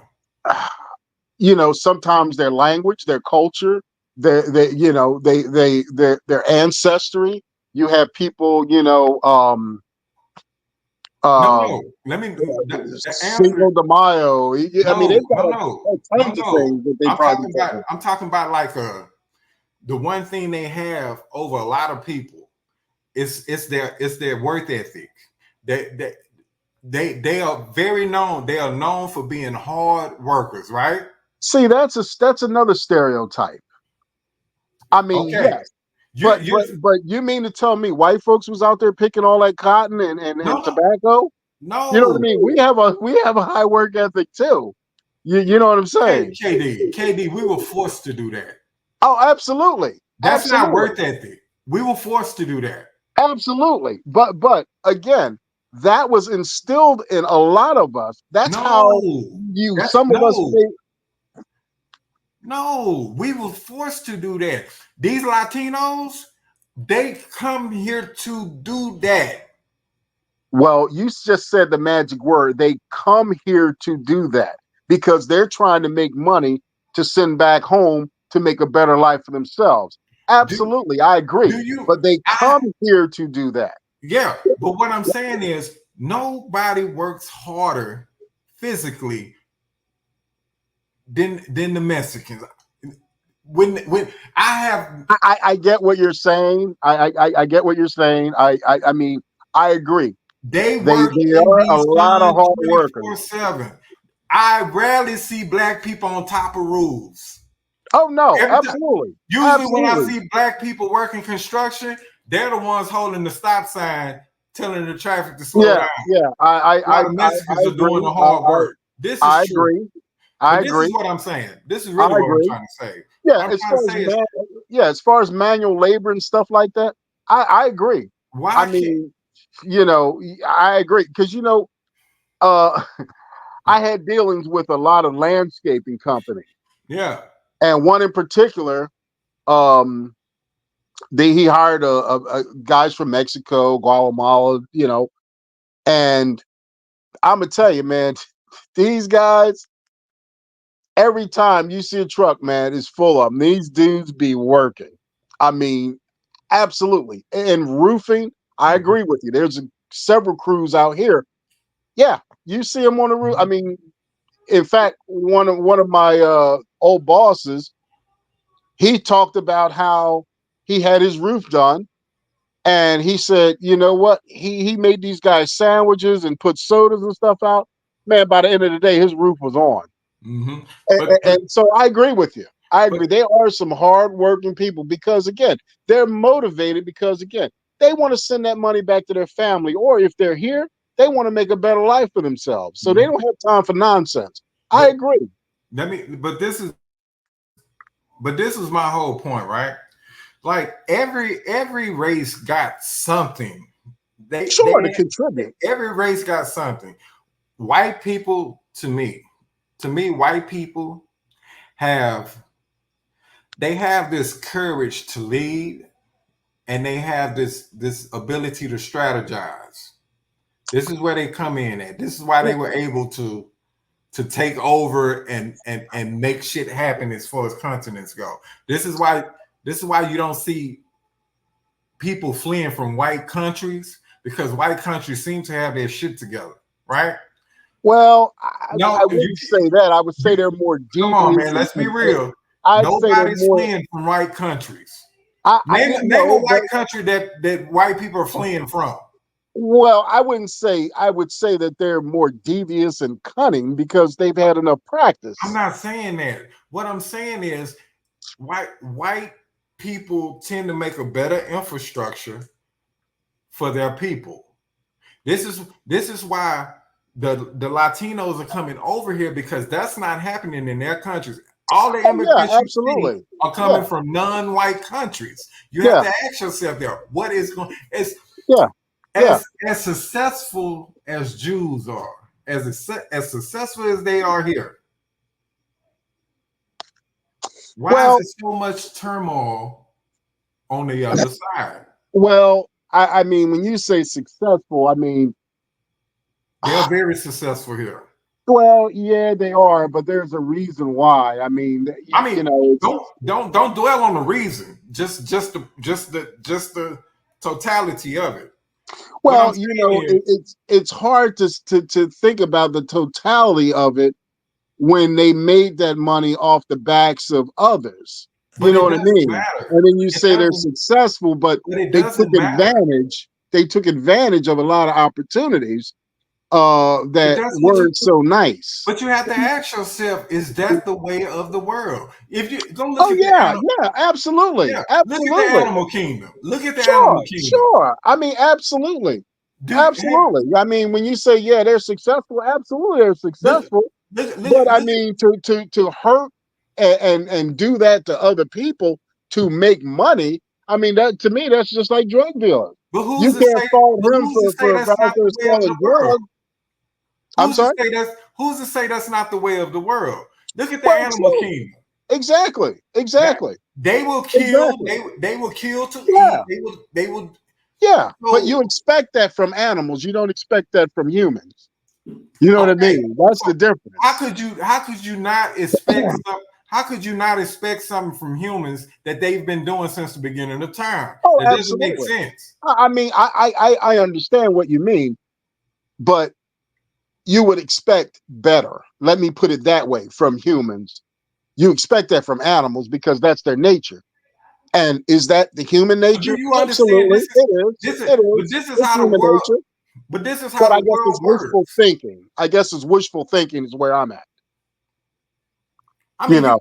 but dude, it's a reason why we have hate in our heart. It's a reason why we get jealous. It's a reason why we have disdain. These are natural feelings that are in our bodies. Oh, sure. So we Absolutely. can't we can't sit up here and say we ain't supposed to be this way. We're definitely supposed to be this way. Well, yeah, to a certain degree. Yeah. The other thing is when people talk about this thing of turn the other cheek, and that's what Jesus was. Well, see, no, he also says eye for an eye, Yeah, and who's and there's other things in there that I try to tell people that get away from this, love everybody and God is love. God hates that. That's the other thing that blows people away when I say, God said he loved Jacob and he hated Esau. You know what I'm saying? So, but see, when people get lost in that, oh no, God is love. No, God don't love everybody. but I mean, that's what people can't get through. So when I tell them, it's go ahead, go ahead. but see, I can't really speak. Like I say, I I know, only I know, speak. I only I know. I only But- speak on what I only speak what I'm seeing, and right, what exactly, it's hard for me to exactly. say. It's just like when you hear people being racist, right? Right, And I tell people, I'm like, why can't he be racist? Well, he said this. Okay, what if something happened to this guy? Let's say he got beat up by 5 black guys, right? right, And now he has a disdain for black people. That's right, a natural thing. Because if a black man was lynched by 5 white men, that black man has a right to have a problem with white men. It's just natural. You understand? right. But Those but feelings come from somewhere. but here's the thing. So should black people always look at white people as being slave owners and hate them? No, So but so again, but so when it's does it stop? You but understand what I'm it's saying? but it's a reason why they feel that way because of what happened in the past. You So there understand what I'm saying? again. Oh, I get what you're saying, but there again, that's So the whole thing. now you ask yourself, why are white people racist? Have a black man ever sat down and asked a white person, why are you racist? Well, We rarely do that. yeah, but the thing is, it's the great replacement theory because come 2020, well, come 2045, somewhere in there, that this country will no longer be predominantly white, or it will be, I think, predominantly mixed, or you know what I mean, minority. And if you ever notice, you hear this great replacement theory, make America great again, and white people saying that they've been discriminated against. Give me a break. Reverse racism. Seriously? But if You anything, know what I'm saying? but This if is anything, why they but if this is anything, they why just they feel that you want to talk to them and ask them why are they racist. It's because this is being fed to them that, yeah, black people or minorities are going to take over. You know what I mean? And all of a sudden you're going to lose that power. You're going to lose that white privilege. This is what they're afraid of. So when you ask people why are you racist, because what have I personally done to you? What has a black person actually done to you? A lot of times nothing. It's all stories and stuff that they've heard. It's but stereotypes. but but you have black people um having problems with white people that has done nothing to them. Absolutely. So Absolutely. it's kind of the same thing, right? Absolutely. Well, yeah, it is. To a degree, absolutely it is. It's just that because the white man won that whole racial fight, they're always going to be looked at as the bad guy. Well, yeah, and they perpetuate it because case in point, this thing of DEI, you must be a DEI hire. People look at me and say, "Oh, he must be a DEI hire." Why? Because I hold this position. I hold this position over X amount of white folks. I'm not educated. I don't have a college degree. All of a sudden, I must be a DEI hire because I was the only black guy in this company. You know what I mean? I must have been a D. You know what I'm saying? This Yeah. is where they're at now. But yet, when they speak to me, do I know the job in and out? You know what I'm saying? No, Yeah. I must have been hired because I'm a DI. This is where they're going with this nonsense now. It's like we now have to justify our resume, and then our resume isn't good enough because then they question that. But You know what I mean? haven't we always been doing that though? But now they're making it more of a focus because you never heard of DEI. It used to be affirmative action. Oh, he must be an affirmative action hire. Oh, but can I do the job? But yet, when you look at some of the other white folks that got hired, they got a GED or they never finished high school. And you finished high school, yet you got the job, but they look at you as being less than. Seriously? And this But is but why. but affirmative action gave you that job, even though you're better qualified than probably half the people that's working there or better educated than them. But you got the job because of affirmative action, All right, and somehow that's a slight. All right, check this out, right? Check this out. When it comes to sports, right? Mm-hmm. Who dominates sports playing wise? Well, it depends on the sport. Okay, so black people dominate basketball, right? Yes. Um, Football. okay. Don't you think that white folks would probably feel the same way as you feel it going to that job interview? No, It's almost like the white player got to be twice as good in order to be seen. well, no, because we're talking athletic ability and we're talking about making money playing a game. I'm talking But about it's your ability to bring to that company, what you bring, right? absolutely. Okay, so that white player has to do the same thing. But the thing is, The thing is, do they want to win or do they want to just hire a white person that may not be as good as me, but yeah, you can do the job, but will he come up with the ideas to move the company forward or will he just be the status quo? You got to make a decision. So if I'm that black running back that, I've got I run 100 and a 4.2, or do you want to hire the white guy who runs in a 6.7? You know what I'm saying? Make a decision. You know what I mean? Do you want to win or do you want to remain the status quo? I mean, I get what you're saying, because you but, see a lot. but when you're talking athletic ability, playing a sport is a little different than in a company setting. You know what I mean? It's just, yeah, you could always hire a white person to do the same job. It's like John Stockton and Yeah. Magic Johnson, right? Yep. John Stockton would never be seen as good as Magic Johnson, but he was a very good player. He wasn't the most flashy. No, Very, but he had good tons of player. assists. I mean, the guy was good. Yeah. I give him credit. But Yeah. Magic has that something. Yeah. Yeah. And it kind of sucks that because he looked the other way when he threw the ball, that's going to get more attention Yeah. than just Yeah. that solid pass. Yeah. So life is very unfair in that aspect. Well, yeah. I mean, I get where you're going with that, but I mean, these are kind of, I guess, two different.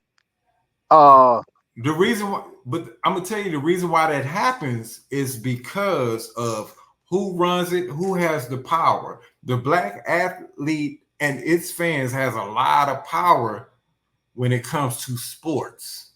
See what you just said? But a lot of power. Yeah, but you see? The thing is, the white man owns the team. Sure. Right? Yeah, absolutely.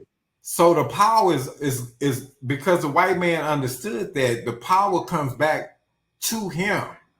Yeah, to a certain degree. It's not that it's not the type of power that where you own the world. It's the type of power that moves the needles. But it's not necessarily for black people. It's just for the product itself. Oh, sure, absolutely, because it's all So what about I'm money. saying is the black athlete is always gonna have a edge up on the white athlete when it comes to basketball. Oh, absolutely. Now, Yeah. when it comes to football, the white quarterbacks tend to excel more than the black quarterbacks because of the stereotype of the white man being able to strategize and lead a team better. Right. Everybody knows that's a stereotype when it comes to white quarterbacks, right? Absolutely. Now, Right. if a white boy wanted to be a wide receiver, the stereotype there is that they're not as fast, they're not as athletic as the black athlete. Yep. So it's Can't always jump going as to high. be this Yeah. unfair thing when it comes to things hmm because of the demographic. Right. So the demographic in corporate is white people tend to dominate the corporate. So you're gonna see some unfair advantages in corporate, Oh, sure. regardless of that's just Yeah. the way it is. Yeah. But the thing is, you're talking about two different things. You're talking about, you have like HBCUs, you have tons of black people graduating college with high GPAs, and I mean, you're just as good. The thing is, you just don't get the opportunity. When you're talking about sports is a totally different avenue. You know what I mean? You're talking about physical ability. You're talking about reading plays, and not to say that that is hard, but again, you're talking about a physical ability as opposed to using your mind. You know what I mean? Um, and the thing is, not being given an opportunity is where we used to be, But that where they happens. wouldn't even consider you. But nothing that happens in sports way more than anything else. No, A because lot you of know what? There's plenty of people that can walk on. If you think you can play and you didn't get drafted, go walk on. See if you that's can make the team. do I you mean, know there's plenty of opportunities. The thing is, you can't tell me they've got scouts everywhere. If you're that good, you can't tell me just because you're white, they're going to say, yeah, nah, there's something about them that it's like, no, but yeah, it's we got this person here. You can't but tell me there's a stereotype that they won't pick a white guy because he's not as fast. If he's as no, fast as a black a wide receiver, I guarantee you but he's going to get sometimes drafted. race is going to be a stigma in all kind of facets because they feel like even white owners, some For white us, owners feel not like white folks. For no, us, no, no. it'll be a Listen, thing. a lot of white owners, when it comes to basketball, they feel like the black players are gonna be better because they feel like they're more athletic. In Well, football, they think the white quarterback is gonna be better. That's just it's just these stereotypes that people think that kind of cause other people not to get opportunities. Why do you think it's not a lot of Latinos in basketball? Because Latinos are not known for being good at basketball. well, see, they're not known, but they are. Do you see the Puerto Rican team in the Olympics? Yeah. I've always like, I mean, man, when I was in the Air Force, there was a Puerto Rican guy, man. That kid could play. I You see what mean, I'm saying? he But could play. he's But not the gonna. thing, It's but I rare that he's gonna get that disagree opportunity. because I don't think it's because he's Puerto Rican. I just think that they may not go that avenue. I don't think that it's like, well, we're not going to consider him. If you're that good, I think money and winning is the key. Look It's at not Jokic. because you know what I mean. I just can't believe that they're going to pass someone up that's just as. Could you imagine a Puerto Rican Magic Johnson or Puerto Rican Michael Jordan and them saying, "Yeah, he's Puerto Rican." Check I this don't out. believe that. Look at Nikola Jokic. That guy, I don't even think he was drafted in the first round. I think he was drafted later or undrafted. It was something, but he Okay. wasn't even close. When they pick these people, you look at Jokic. He doesn't look athletic. He's just a big guy. That Mm-hmm. guy's the best player in the league to me. Okay. He is the best player in the league, but he usually would not have gotten that opportunity if he didn't work as hard as he did. Well, yeah, you got to have a high work ethic. I mean, this is Yeah, professional basketball. but You know what I but mean? You look can't look be at how many lazy. but look at how many teams passed on him. Well, again, it depends on who they need. That's the other thing. They may not need a center. They may not need a power forward. They may be looking for something else. So maybe that's why they passed on him. I can't say, you know, well, all these teams passed on him or didn't draft him because of this. I mean, you know how So you football can't. is and So by basketball that is. logic, you can't say that corporate person passed on you because of such and such. You never know. Well, I don't know, but here's the thing. It depends on the position. If I'm qualified for a job, this isn't like sports. See, sports is a bad analogy to use because, again, like basketball, they may not need a guard. In a corporate world, you can't tell me that. What it depends on what job I'm applying for. I get that. Um, but again, if I'm looking just to start, as a low level, marketing person, well, I'm qualified. Okay. And so, I mean, how many low level marketing people is applying for this job? You got 20, you know what I mean? Or 10, 7, whatever. What's hard about that? You know what I mean? I'm not applying for the CEO position. I mean, come on, I'm willing to Okay, start where I think can. about it. But the thing is, what's on your resume? Okay, but remember, you're applying for a job, right? Correct. Okay, so you're not the only one that's applying for that job, right? Correct. Correct. Okay, so who's to say that another person that came in there, you don't know what their resume look like? Well, yeah, Yeah, absolutely so right. you can't say that because you just going in there with your resume. Another Right. guy probably had a little charisma about himself, Could be. so you don't know. Oh well, yeah, you're right. I don't know, but But but but but the thing is, you need to get that opportunity. sure, and that's what I'm saying. And But and but like I say, the same thing happens in sports. Sometimes but that's a false equivalency because again, they're looking for a certain position. And again, they're looking at speed, they're looking at your college. There's other things that they look at. Whereas with me walking into a corporate office, you know what I mean? Let's say if I'm out of college. Now, maybe if I left another company, they could say, okay, well, man, you worked for this company and his resume looks good and he's done this, he's done that. Then maybe they could say, okay.